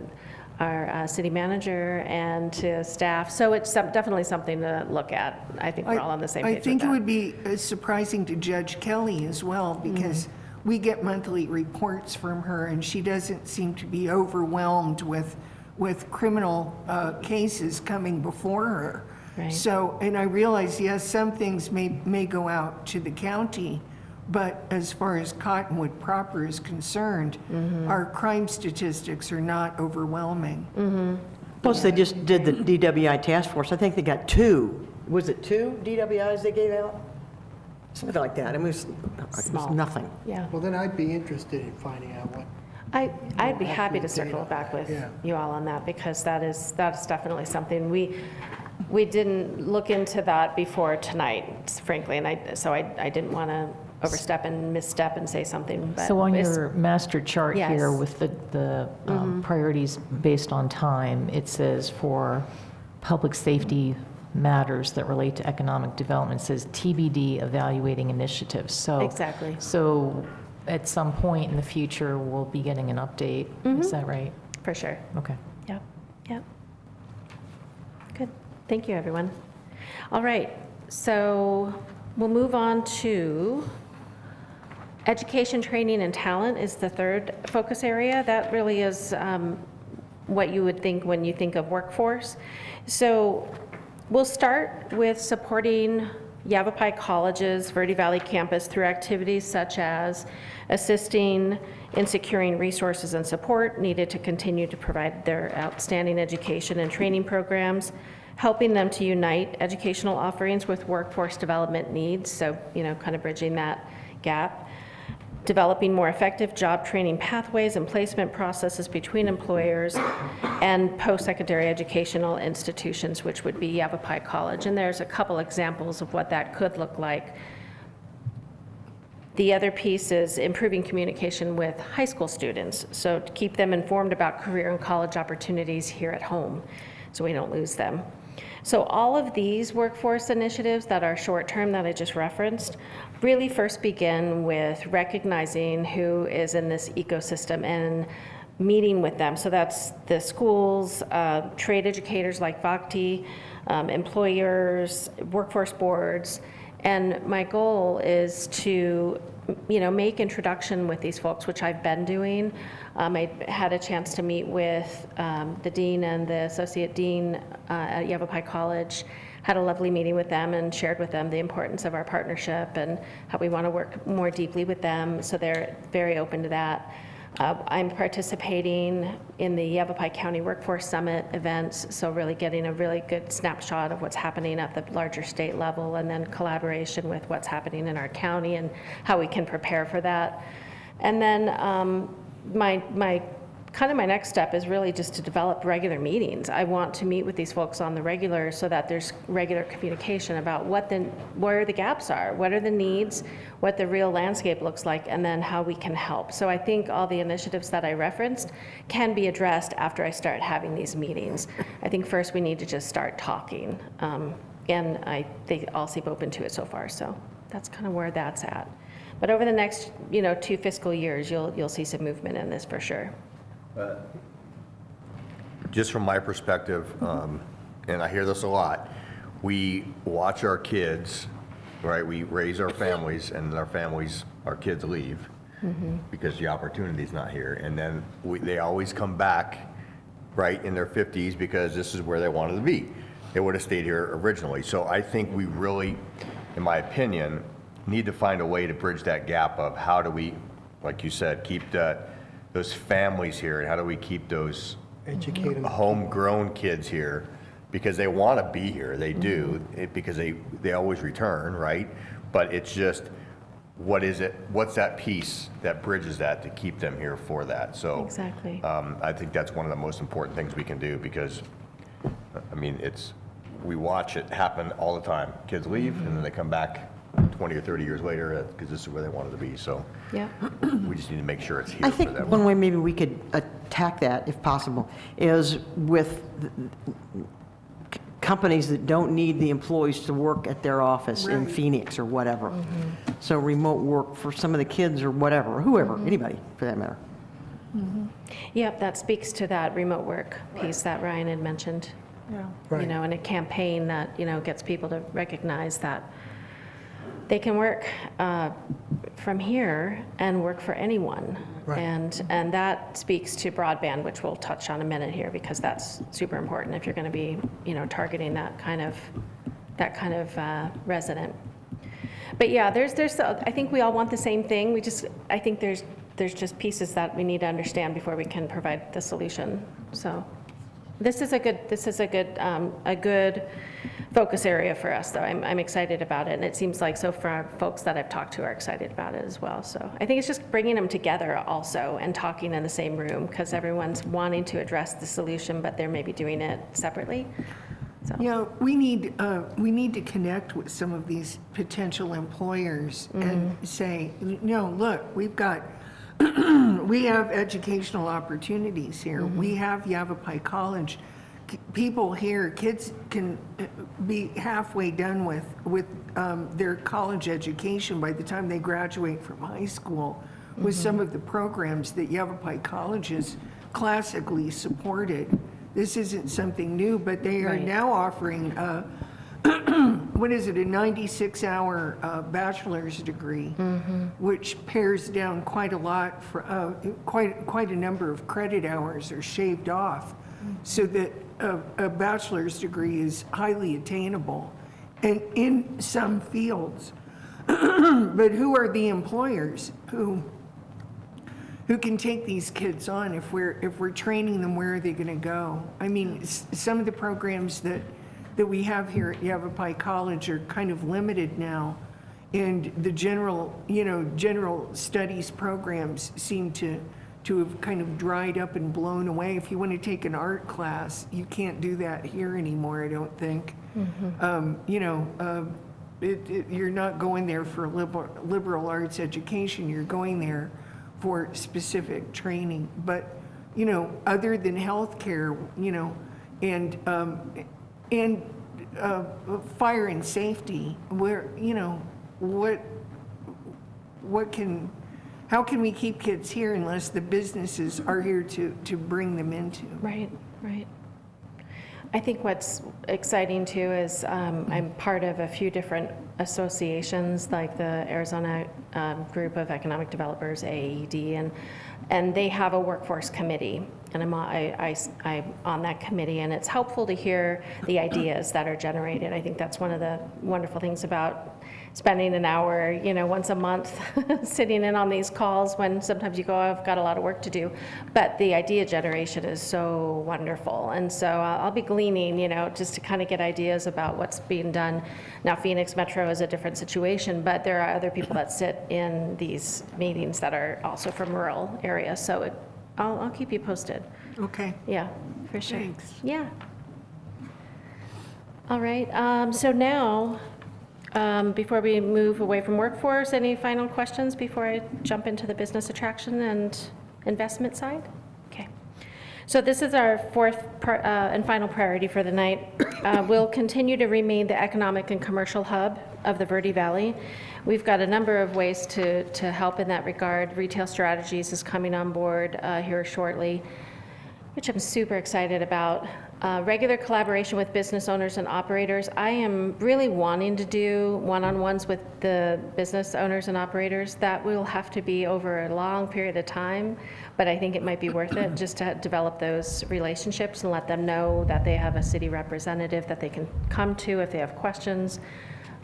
Yes, Vice Mayor. And I just wanted to share something you probably already know, but I hear a lot from small business owners outside of Old Town that they don't feel like they get a whole lot of attention from the city. So in your collaboration with business owners, if you could make sure they get the attention that they deserve. Definitely. Thank you. Especially at the other end of town. Talked to a couple of business people where I used to have my business, and yeah, they all feel like they're being ignored by the city. They feel like everything is down here in Old Town and that's all we care about. So we need somehow to reach out to the other end of town as well. And I don't think I really processed this beforehand, but those places like Marshall's and Ross that are coming in, they help those businesses next to them, in extreme amounts, to the point where I have a business that is next to where Ross is going in, and we are excited because we know that that's going to generate more things for the mom and pop stuff. Right. So, I mean, I think the retail strategies coming on board will really help us with that in the full circle. For sure. Yeah. And the other way to reach out to the community is through a survey, a regular survey, you know, just to, some of it is just so that they feel heard, but some of it is to, you know, obviously do something with the input, and that would be my goal is, you know, it's a way to stay in touch with the landscape and what's happening in our community. And the survey is a broader, easier way to do that. And then that, I think, coupled with some regular one-on-ones, maybe it's one business a week, is kind of what I'm thinking, that wouldn't take that long, and I think it would go far. So. And the chamber, you've got the chamber on there, they could even And we have help the with chamber, that. absolutely. They could help, you know, Yeah. send out the survey. But when I was at Glendale, and you know this very well, I'm not going to tell you anything you don't already know, but it's much easier to retain and expand current businesses than to get new companies in here. Yeah. So, I mean, just a survey is just, I did 220 surveys a year when I was in Glendale for businesses. Wow. And it helped immensely. We can't Yeah. do that, but it's a big deal. It really Well, helps. and I love that, and sometimes maybe it's a more frequent survey, but it's shorter, you know, and then that way it's not cumbersome on anyone, but that gives us a chance to be in front of them more often, which isn't a bad thing. Okay. Yes, the chamber collaboration, and then of course our destination marketing is really doing well. I'll talk a little bit about that more here shortly. Continue to review, update, and modernize local ordinances that govern housing. This really, I have here that's part of the housing initiatives, and it is. In speaking with Ryan just before this meeting, actually, we were saying that this is a good way to leverage high ground. You know, our lobbyist firm, who has been very engaged with us already about what we should be looking at from that perspective. So, plan for and invest in strategic economic development opportunities in Old Town Cottonwood. So the Old Town Master Plan will assist in that. You know, I think any business recruitment that will continue, and I'm curious to see what retail strategies can or recommends in that area. Old Town Association support, we continue to work with them. We have a meeting with them in a couple weeks, actually. The visitor center experience I have on the list here because I feel like we could use some help in that. I just need to have a conversation with our chamber and see if there's ways to even make it look more open from the exterior, you know, maybe with a sign or something. It doesn't have to be anything major, but it just looks very quiet whenever I drive past or walk past. And so just some things to improve in that space would be good. And then continue to promote Old Town, which we do. Secure sufficient funding. So this is all about broadband. The general sense here is that we're actually faring pretty well. Or I should say Cottonwood is pretty well served, but we will continue to sit in on the Yavapai County Broadband Initiative group, and we know WECOM is coming on board, and so there's some, I think this one is kind of addressed, but we'll stay on top of it, because again, as I mentioned, especially in the vein of remote workers and whatnot, I mean, we need to make sure that our infrastructure in this regard is top-notch. Increased participation in multi-jurisdictional transportation infrastructure planning efforts. So what we think of here is the Verde Valley Master Transportation Plan. Attended the open house back in the fall of last year, and we'll stay abreast of what they're doing and how we can support and get the word out. In cooperation with regional, okay, so this is water. I'm glad Tom is here in case you have some questions. In cooperation with regional partners, determine the long-term demand for water in Cottonwood and the Verde Valley. As I understand it, this has somewhat been accomplished already with a regional and state study that was done back in 2009 and 2010, and that there's also an ongoing legislative requirement to conduct supply and demand assessments for all of the area's groundwater basins, actually all of the state's 51 groundwater basins, and that's something that's, I believe it's in its third year now out of every 5-year cycle. Any comments on that you want to add, Tom? No? Good. Any questions on that one? So I just, for the 4.4B, which sounds like the plan to address 4.4A, Is that the right approach, Mr. Whitmer? I mean, I don't want to get into a long discussion here, but just, you know, He doesn't either. I just want to make sure that if that's something that we have as a near-term priority, that that's the right thing to be working on. Because I know we've had discussions about this in the past, about working regionally and, yeah. As far as the first one is concerned there, as Michelle said, all that's already been done. They're just reinventing the wheel over and over and over again. It's kind of interesting, you know, I've talked about how the institutional knowledge at the Department of Water Resources is pretty much gone. And that is the result, and the result of that was the legislation that came forward saying, hey, you need to look at all 51 groundwater basins in the state and do an appraisal level study of those basins, determine the current sources of water and how much supply is there, and then compare that against the demands and projected demands out 50 years. It's already been done twice. One specifically for the Verde Valley, that was in conjunction with Department of Water Resources, USGS, and Bureau of Reclamation. And then the one after that was the statewide one that was done by the Water Resource Development Commission. And now they're here, they're doing it again. So I'm not sure we're going to gain anything new by trying to do that locally again. The best thing is to participate in that effort and provide whatever information the Department of Water Resources is interested in looking at. There's actually a piece of legislation that just got dropped as well this year that's getting very specific about what information they want for each of the groundwater basins over and above what has been previously done. So I'm not sure we're going to gain anything from over and above what's already been done there for A. As far as B is concerned, it's such a dramatic, well, basically everybody in our area here is their source of water is groundwater. That's it. We're limited to groundwater and effluent. And over and above that, I'm not sure where you're going to go with it and get anything. We've looked at importing water into the area. As part of the Apache Nation settlement, there's a possibility that there's going to be water that would be imported in here once that settlement is finally approved, which is possibly years into the future. But the cost of that is just outrageous. You know, $12,000 to $13,000 an acre foot just for the infrastructure alone, not counting the operational costs. That's, you know, more than 10 times greater than what it costs us to do water now. So it's just not feasible for us to even look at some aspects. So is there a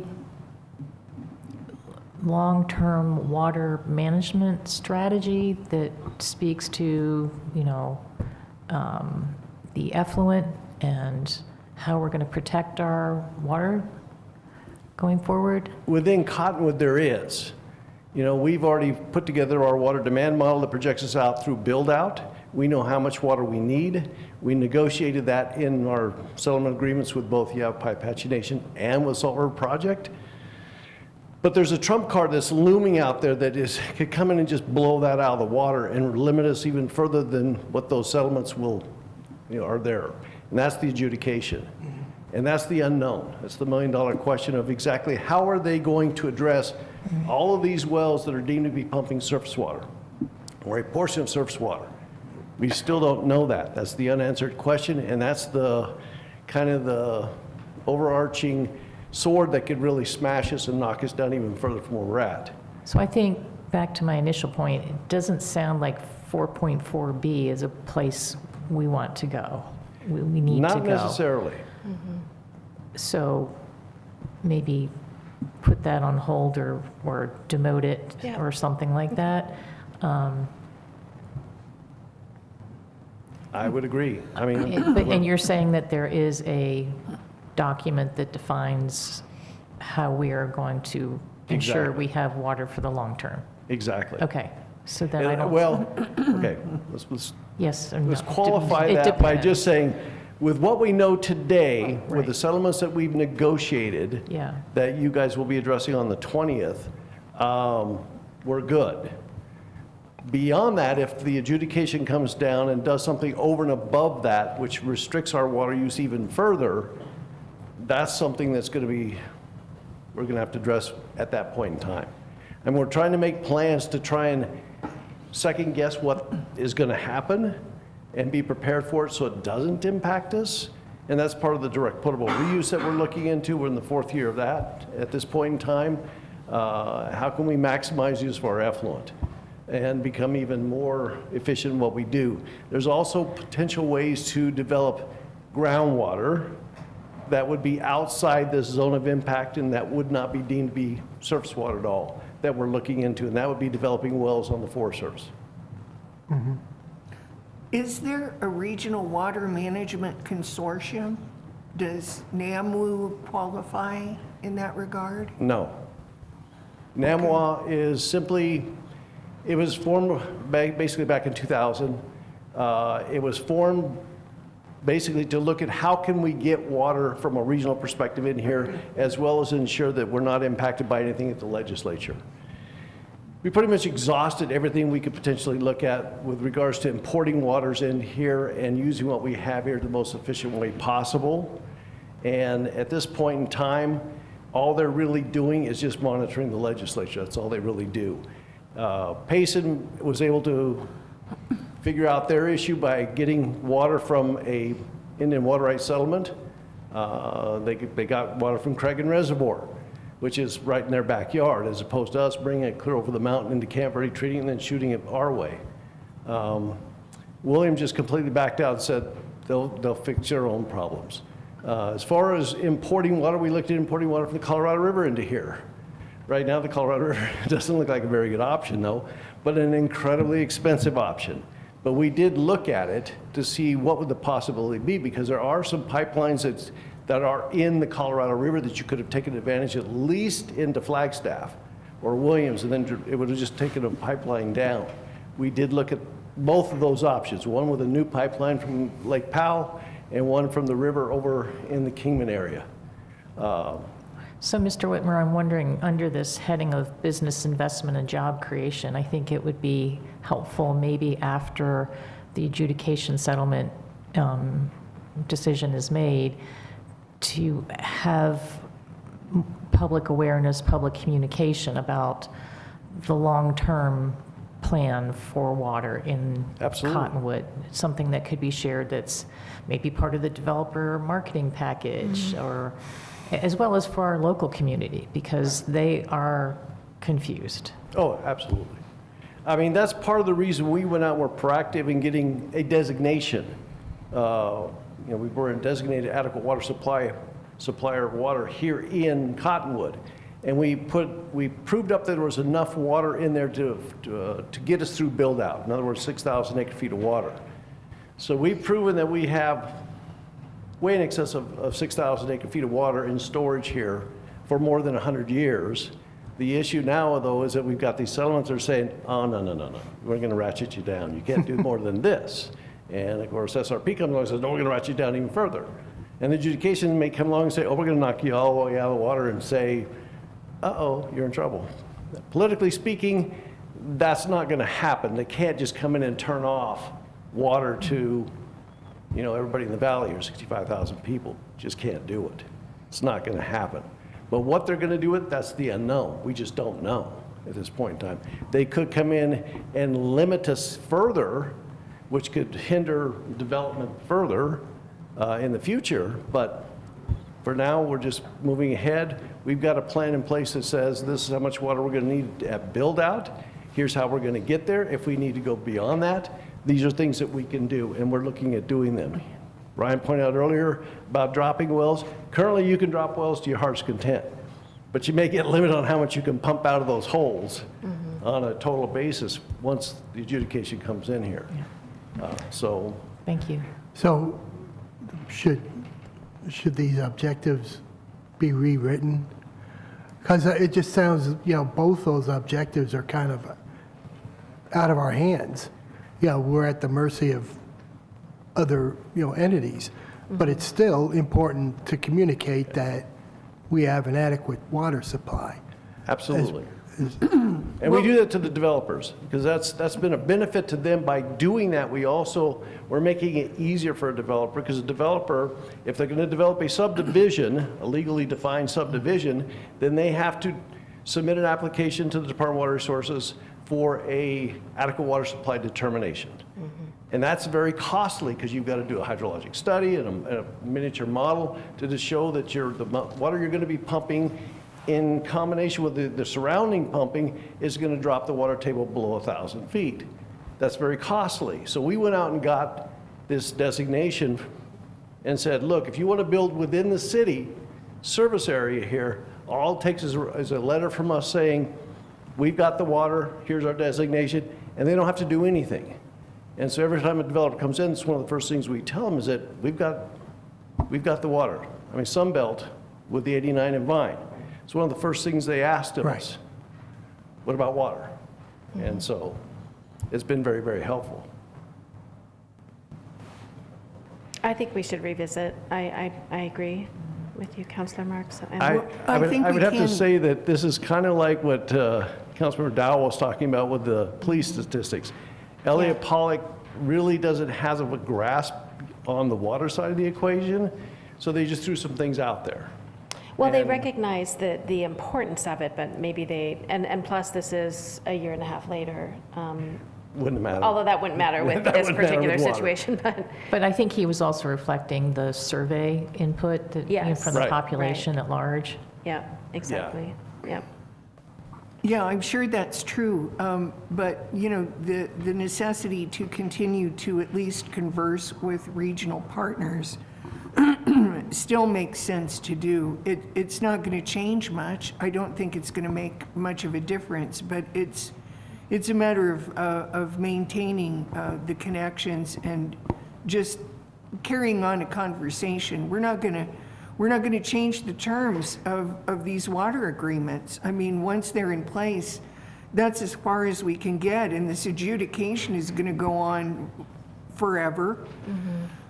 So, no, the only point I can see for continuing to connect with regional partners is so that we all are on the same page about protecting what we can, about understanding what our resources are, and making sure that we're properly protecting them from the potential to be, to bring, we don't want to bring developers in who are just going to, suck up a whole bunch of water that the community itself needs, or that would affect people in the region. That's what scares people. And that's where the education would come in. But yeah, it's the wording here might be redone a little bit, but the regional connection is still in my opinion, essential. No, that's helpful. Yep. Thank you, Tom. Appreciate it. And you're right on the water, and we get these PIFs from Arizona Commerce Authority, and we were just talking at our code review board meeting this morning while we had leadership, department heads there, and saying, okay, what's viable, what's not about this particular PIF, and the water needs were just incredibly high for a manufacturer of so it wouldn't work. So yes, this is part of that conversation, is what is reasonable for our area for these developers. All right, so also in progress is or in progress I should say, is this piece, the recommitting, and I think he meant recommitting from, again, a year and a half ago. So I would say yes, we're continuing to invest in the city's tourism program. Here's a snapshot of some of our highest performing social media posts recently. You'll see that this one that talks about doing the different, tour of and showing a stop at Red Rooster specifically, but it's a reel, so it highlighted a bunch of businesses.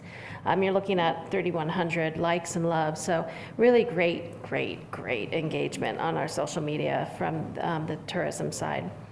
And here is a snapshot of what the calendar year 25 looked like from Destination IQ. They're the group that Tricia brought in early in 2025. And I just have to say, I think she did a stellar job being a destination marketer for 15 years, I'm really pleased with kind of the foundations she's set for us and for me, frankly, by bringing this group together, and they're just very committed. They do an excellent job. They report out every other week to me. We share, we present to our TAC group an update of which Destination IQ is present. So they're just really engaged, and they're doing a great job. And every month they learn more and more and more. So it's hard to imagine they'll improve as a partner, but I think they will somehow, and we'll just continue to do a great job in the tourism DMO side. So how, Oh, question? you know, the thing that I struggle with data like this is, you know, connecting the dots all the way to the end. And at the end of the day, you know, the end result I'm looking for is increased revenue for the city. And how is this translating to increased revenue for the city other than anecdotal, you know, data? And I'm just saying that's my struggle, and is there a way, you know, to complete that equation? Absolutely. There is definitely a way to do that. I don't have those numbers in front of me, but I can definitely come back around to you all with that. But return on investment for tourism is something I'm really familiar with, and I know the importance of it. And so I'd be happy to put some metrics in place that will help us gauge the success of the program. One such tool that I was going to mention coming up here is an economic fiscal impact analysis. So basically answering that question of helping to understand the fiscal impact of our tourism industry. And once we do that, it's just like the resident surveys. Once you do it year over year over year, or at least somewhat frequently, and you have that initial benchmark, then we can really see, are we moving the needle up or down? So there will be a little bit of a time period where we'll have to establish baselines and then see how they trend from there. But absolutely, I'm with you on that. I don't think we've had that quite yet, but that's part of the DMO role. Yeah. Okay. And then speaking of data, this we do have in place Datafy, which is a geolocation technology. So this can help answer that question somewhat, not so much on the dollar side, but just as far as visitor activity. So we have, we've partnered with Datafy to kind of measure how our visitor activity and volume looks like, and we do regularly report that out to our TAC, which we meet with every other month, and we send it out in a stakeholder newsletter every quarter. Happy to add you all to that if you'd like to see that, if you're not receiving that newsletter. But this has been interesting, definitely to work with. It's pretty involved and pretty deep, so I'm getting myself more familiar with Datafy. But we're also starting to look at event attendance, so geofencing, you know, events, kind of where we'd anticipate people to be, and, you know, the event location, and then having a sense of how many people have attended. And then we can bounce that against the event organizer to say, does this sound right to you? And, you know, kind of have a conversation. So this is somewhat of a newer partnership, but so far I like what I'm seeing. Joining in regional and state initiatives and organizations for supporting the wine industry, we'll continue our collaboration with the Verde Valley Wine Consortium. I feel like, honestly, that the way that's worded is very kind of heavy-handed. I think the bottom line takeaway for me is just to say we're in support of it. I don't know, when you talk about advocacy and whatnot, I don't know how... I totally agree. I could see you nodding your head, yeah. Right. Yeah. Yeah, the statement that was done by Mr. Pollock, I think, is more involvement than I think the city should be. We can support them, definitely. Yeah, I agree. Okay, good. And then we'll strengthen our relationship with, similar to how we want to get closer to this, to the higher ed side of things and the Yavapai College and whatnot. We also want to make sure that we're close to the SBDC and continue to promote its resources and services, sharing out through social, having regular meetings with them. I can tell you that Ruth Ellen Olinsky, who's been our contact, is now working at the state level. So they're getting her replacement. They're searching for her, her or him. So as soon as that person lands, I'll definitely reach out and say hello and start that relationship. Okay, this piece, and I know it's getting late, so I'll wrap up soon here, I promise, but developing an interactive inventory of all vacant, developable, and available land in the city, now this was Elliot Pollock's recommendation, whether it's for planned commercial or even residential. So they're seeing an inventory that encompasses all of it. I definitely know that we're on the retail strategies side. They'll be able to handle, and they're going to be retained to help us with this inventory from a commercial side. But there are other pieces also, like office and industrial, that we would want to incorporate in that inventory. And I am weighing the benefit or not of including residential in that as well. I know at least from a commercial and industrial standpoint that makes sense.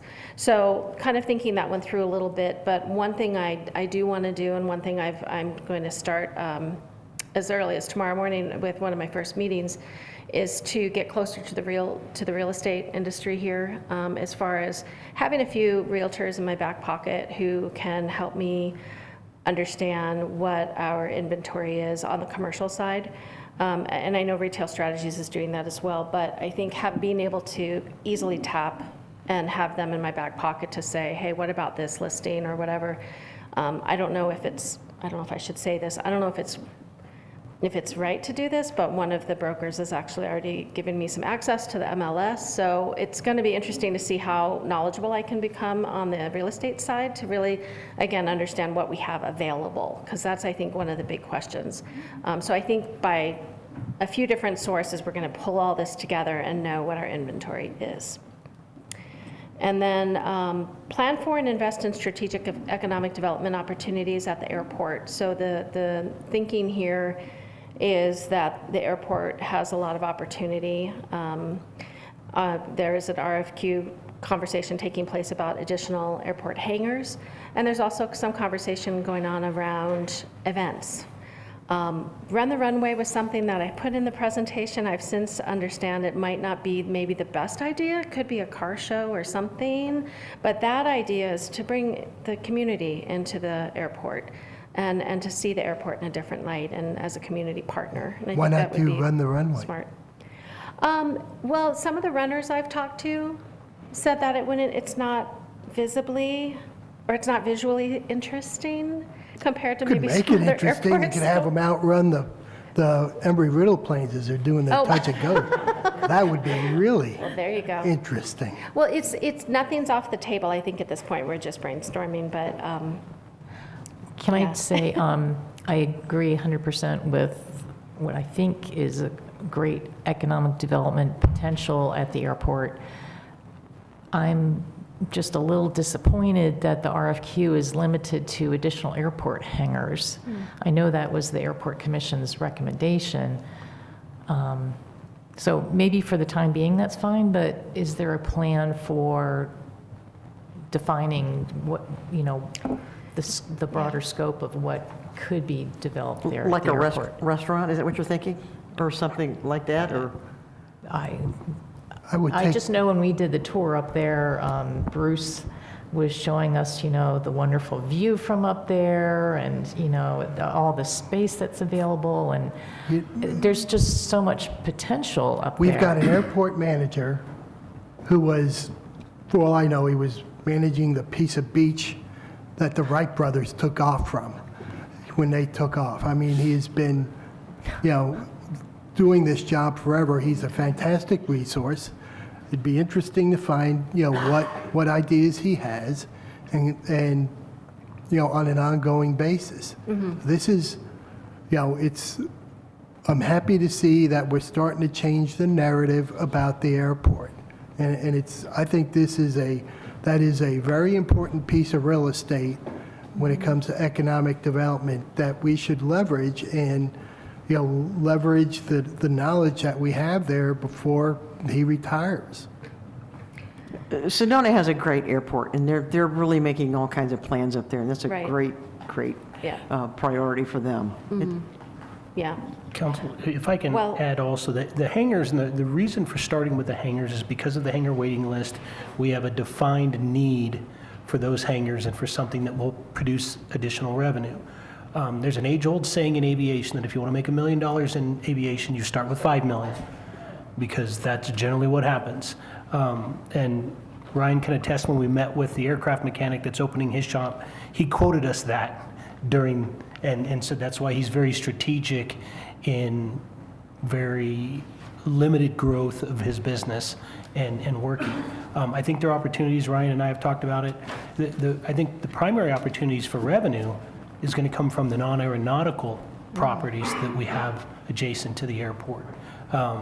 And there will come a time where, as we see growth, then you'll start to see more of a demand. But from the airport standpoint, it's rarely a case of if you build it, they will come.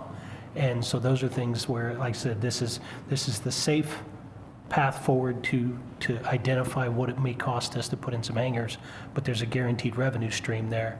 And everything else, specifically after we complete the rates and charges analysis, then we can kind of determine what's kind of our next step forward in economic development. So for the next fiscal year, can there be a conceptual plan or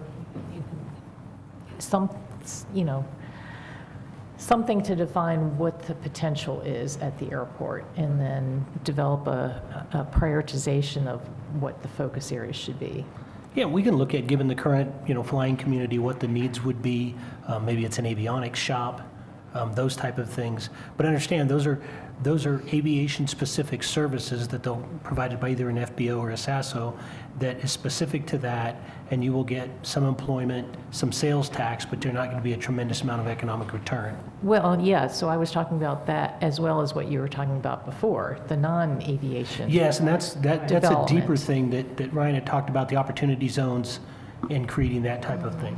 Yeah, so just a couple things we're talking about. I think tomorrow we actually have our initial kickoff meeting to talk about an airport overlay zone. Mr. Cifuentes is probably much more familiar with that than I am, but just to create a zone which enables a little bit more opportunity for anything that's on the airport property there. Currently, we still have the zoning of our regular city standards, and maybe that doesn't always apply to something that's going to be on the airport. So we're going to start talking about an airport overlay zone, and then the opportunity zone. We're monitoring what that looks like, and I don't know if that's in this presentation, Michelle, so I'm sorry. But we believe that part of that opportunity zone could be on airport property, where we have a lot of I-2 and availability for not just aviation.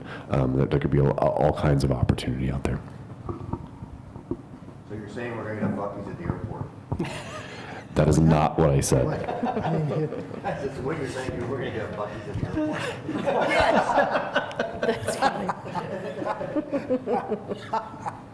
Good, good. Everyone good on that one? Buc-ee's and Costco. Thank you. Okay. Holy grails. So wrapping up here quickly, so I mentioned the fiscal impact analysis for tourism. This is a study that we would want to do in the next year or so. And then similarly, doing a quick comparative analysis of Cottonwood's tourism programs compared to other tourism-oriented communities that are of similar size and scope, maybe targeting the similar type of audience. The point being is that I really feel we need like a comp set, what we would call it, is to say that, hey, gosh, I don't even know who it is yet, to be honest. We're just starting to wrap our head around who's our competition, I mean, who is going to go there instead of coming here. And so we need to figure out who those folks are and just kind of watch them and understand what they're doing differently or similarly to us, and learn best practices as well. So that's something that will be a fun exercise. And then I have a note here that AOT, the Arizona Office of Tourism, does do a good job in providing research opportunities through their programs every year. So I'll keep an eye open for that, so that we can keep our costs low if they offer something that will satisfy these two research efforts. Business incubator, so business incubator for winemakers and vintners. I think this is a really interesting idea that I'd like to at least explore, kind of similar to what Ryan said. Some of these have not been fleshed out, as far as ideas just yet. So how this looks, I'm not exactly sure, but the concept is being able to provide some facility or service or group collection of, professionals in that viticulture space that can help attract aspiring viticulturists and vintners to Cottonwood and to open shop. So can you explain to me what the city's role would be versus SBDC's role in this? It could very well be just that, working with SBDC to come up with this idea, and it's partnering and kind of convening the right people at the right table to kind of have a conversation about this idea. That would probably be the extent of our involvement. Yeah. And then another survey, but we got to start somewhere. We're going to need that research. So surveying residents and medical practitioners to identify the most urgent and significant gaps in healthcare services. So we heard that the residents want more in terms of healthcare options and services. This is the one, admittedly, the only one thing I have related to healthcare in the next immediate priorities, but that I do believe garnering research and understanding the environment is probably the first step in anything you do. So I think a survey to understand where those gaps are would be a start. So I think I've seen this data from NIH, maybe from Spectrum. And I think that's something they should have done. If they haven't done it, that would be disappointing. I would actually propose that 4.5L be elevated to a next fiscal year priority, which states to develop a data-driven business case to promote the city and the Verde Valley to healthcare providers. That's something that I think is within the remit of what the city can do. Because I'm just, I don't know that it's the city's responsibility to do the survey to see where the gaps are. And again, it might be worth checking because I'm pretty sure that's already been done. Okay, yeah, I can definitely check on that. And I think the city, and I think we've talked about this, should have a data and promotional package that promotes the city to job candidates and employers in all areas, not just healthcare. Vice Mayor Wade, can you repeat that for me, please, just so I understand that last comment? So just, I was talking, so the 4.5L talks about develop a data-driven business case to promote the city and the Verde Valley to healthcare providers. So I think that should be a priority move from long-term to more near-term. And I would revise that to say that it would be a data-driven business case, not only to healthcare providers, but to job candidates, employers, not just Across industry. Across the industry, across all industries, yeah. Okay. I've been for the last probably 6 months or longer trying to set up a meeting with the new community development guy, or whatever his title is at NIH. And we've been going back and forth. And he would have that. Okay. I would guess. So, I forgot his name, but he's hard to get in touch with. I'm blanking right now too, but I have it. Yeah, I have Ryan, it in whatever. email. I was forget. going to suggest talking Rick to Ryan? Vice President Rick Gray. Rick Gray, I think, yeah. Okay. Yes. Rick Gray is Okay. who you would talk to, and he is, he's pushed quite a lot of this forward, as has CEO Dave Cheney. They're really working. They've done a great job, really, in the last year to bring in new healthcare providers in a range of specialty areas. So, they're on to that. They're working on that. How they promote that, I don't know, but yeah, anything that we were doing in that line should probably tie in with the work that they've done. Well, they have full-time recruiters, so, Yes, they do. it's Okay, just a good. matter of, partnering with that, with them also, and, what are the tools they use, and I'm all for, you having, these ongoing discussions with these organizations. I think it's really, Perfect. you sit down, you have the discussion, and all kinds of ideas flow out. Yeah, yeah, okay, good. Good input, thank you. And then the last piece is, this is the last one I promised, develop a comprehensive small business startup plan connected, I don't know about the regional side, but definitely at least the city's assets provide, and then this would be a piece, this is basically like to say how this is for entrepreneurial support, right, to encourage startups.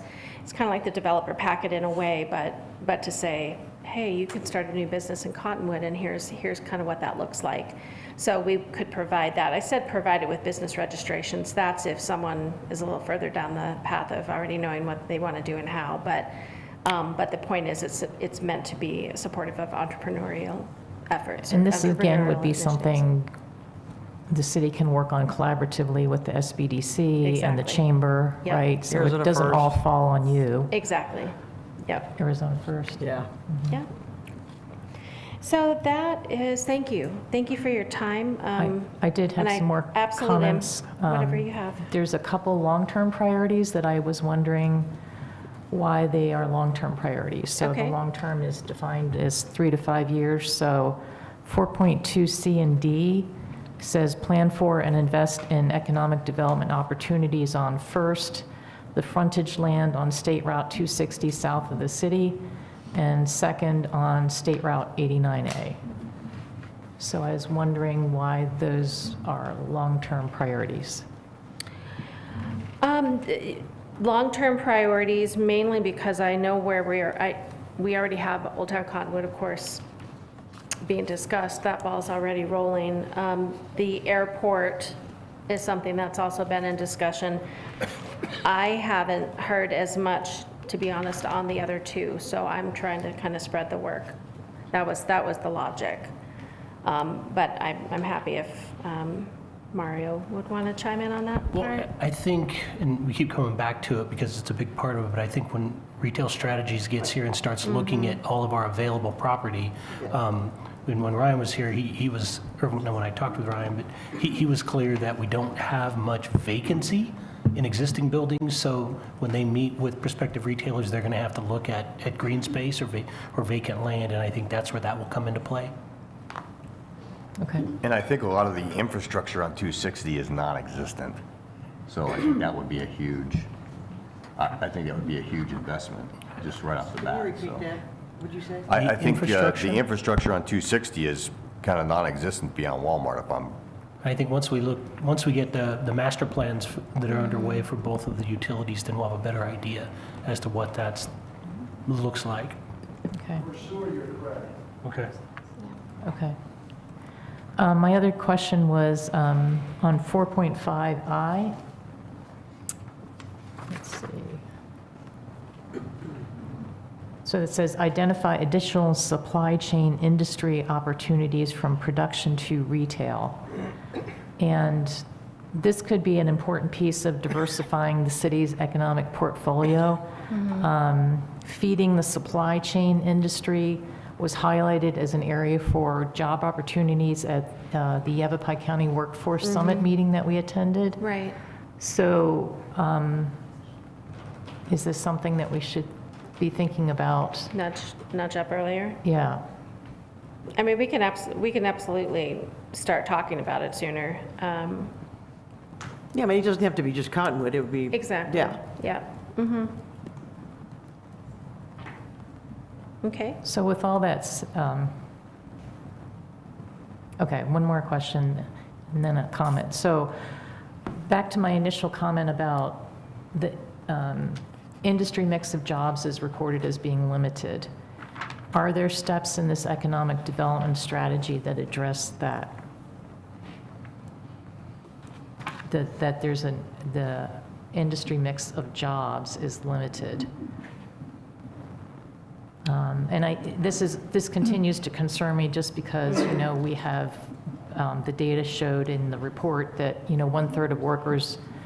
only one third of workers earn more than $40,000 a year. So what can we do to bring in more jobs that are higher paying. And so I wasn't, when I looked through all the elements here in the economic development strategy, I didn't see anything. I mean, there's the education piece. Yeah. But that doesn't, you know, I don't know, what are I'm your with thoughts? you, though. There isn't anything that's specifically pointed Right. towards it, other than on the workforce side and the education side to, Something and the to think business about. attraction side, just to have that diversity and income levels and income types and professions. But, If I could, the limitation is because of the limitation of industry itself.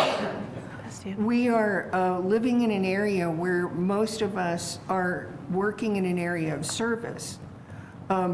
Everybody who's working here, apart from people who work at the cement plant or in rare occasions, someplace like Molden Graphics, there just aren't a lot of, factory sorts of jobs which would offer administrative, managerial, and, floor level work for people to do. It's the limitation of our industries, and it has to do with the fact that a lot of our industry is service-based, and, we're food service, we have hospitality, we have tourism. Other than that, we have people who are at the bank or, And so given that, I wonder if could we do something like retail strategies, but for the non-retail businesses that we want to attract? Could they do a similar analysis and define how we could attract those businesses here? I think it also goes into the work from home thing, right? Like we Right. talked about, like that remote work. I think that's a way to help that gap, is get people here who don't have to be somewhere else. Well, if you look at it from a macro level also, I mean, you have, I just can't hear you. oh. You look at, at a federal level, what's going on. There's a lot, they're increasing tariffs.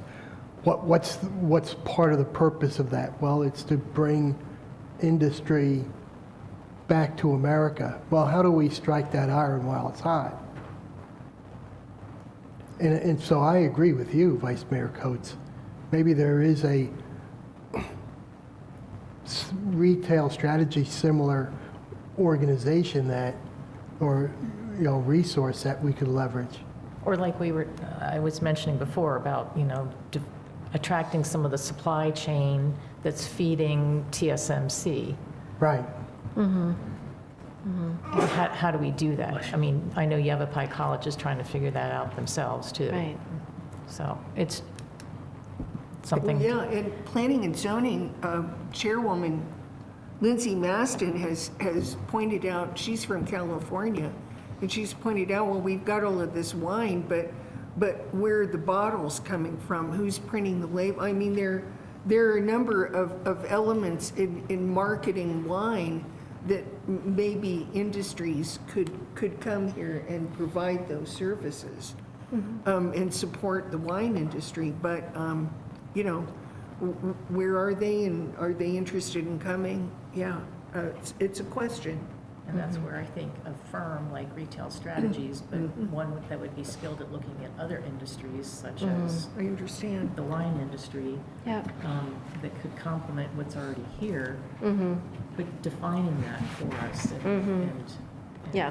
The only thing I have wrong with that, that's a great idea. I hate to dilute this thing, so we're doing 20 different things. Yes. You know what I mean? That's the only problem I have That was with going to be that. my next comment is, these are all great. Right. But you're one person. I mean, how in the world, how's this going to happen on this time? Well, and that is part of the way the spreading of the prioritization was considering bandwidth, for sure, because I wanted to, frankly, we have some of it already in progress. Some of them are, short-term quick wins that I know we can do without a lot of money or time even. The other piece that I think I have on, that maybe is different than when Tricia had this work and tried to balance the two also, is that she spent some time, like I said earlier, setting the foundation for the DMO. That's a lift, and she did that. So that's already rolling. We've got the right partners in place. They're, you know, it's a nicely oiled machine. Doesn't mean I still don't have to provide oversight, still don't have to review everything, and et cetera. So it's not to say that it's going on its own, but it's not as much of a lift as what Tricia had. So I think that's a good thing. That helps me that opens up my bandwidth to do more of this then. But, you know, like she was, sorry. Like, I guess one of the Ms. I guess one of the questions we want to ask you as a council is, do you feel like you have the resources to do what, you know, to execute on the priorities?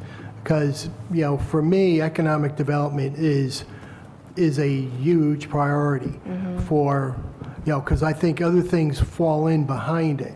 You know, when you talk about, you know, being able to, you know, improve upon our existing resources and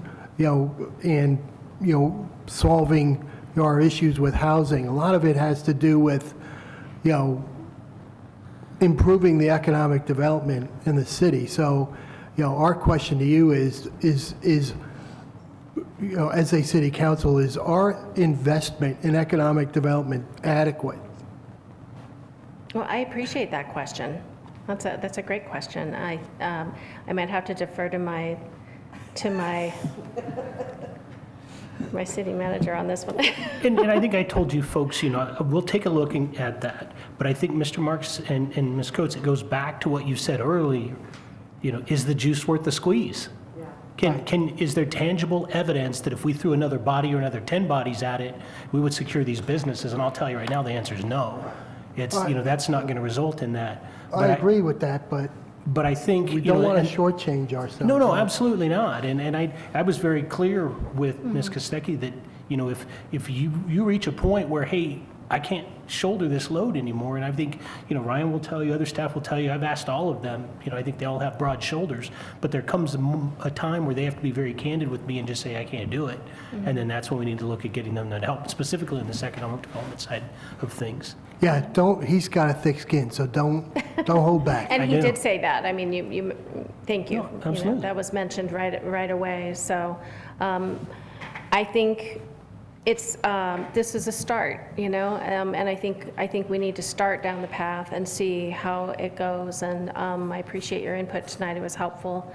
And I think, yeah, there may be some adapting. I want to make sure we're moving fast enough, because we're in competition with other communities in the Verde Valley. Right. Yeah, we are. And I just want to thank you. I mean, you've been here a short time, and for you to pick this up and bring it here tonight, it's very impressive, and I really appreciate it. Thank you very much. We're very fortunate to have you. What's that? We're very fortunate to have you. Oh, thank you. We're thankful. No, I'm happy to be here. Thank you. That And means a we're lot. really not trying to just load more and more on your shoulders. No, Just, but- you know, But we have to Oh, be absolutely. realistic. let's just see, you know, get things rolling and see how it goes, because there's a lot of potential here, and I'm really interested to see how things work, especially with retail strategies coming on board. Yes, yeah. So Well, that'll and be- retail strategies is a excellent point to show how you can contract out if you need to, and speak with and work with the experts in a space, and that is one way to make things happen efficiently. Remind me also. of the dollar amount on that. Pardon? What's the contract for retail strategies? $45,000 a year for 3 years. I was asking that because I was thinking if we were looking at other business opportunities beyond retail, about how much would it cost? Yeah, we'll have to investigate that idea also that you're talking about. You know, the retail strategies type. Plus, as other- Mario, I believe, has said, it's not going to happen the first year.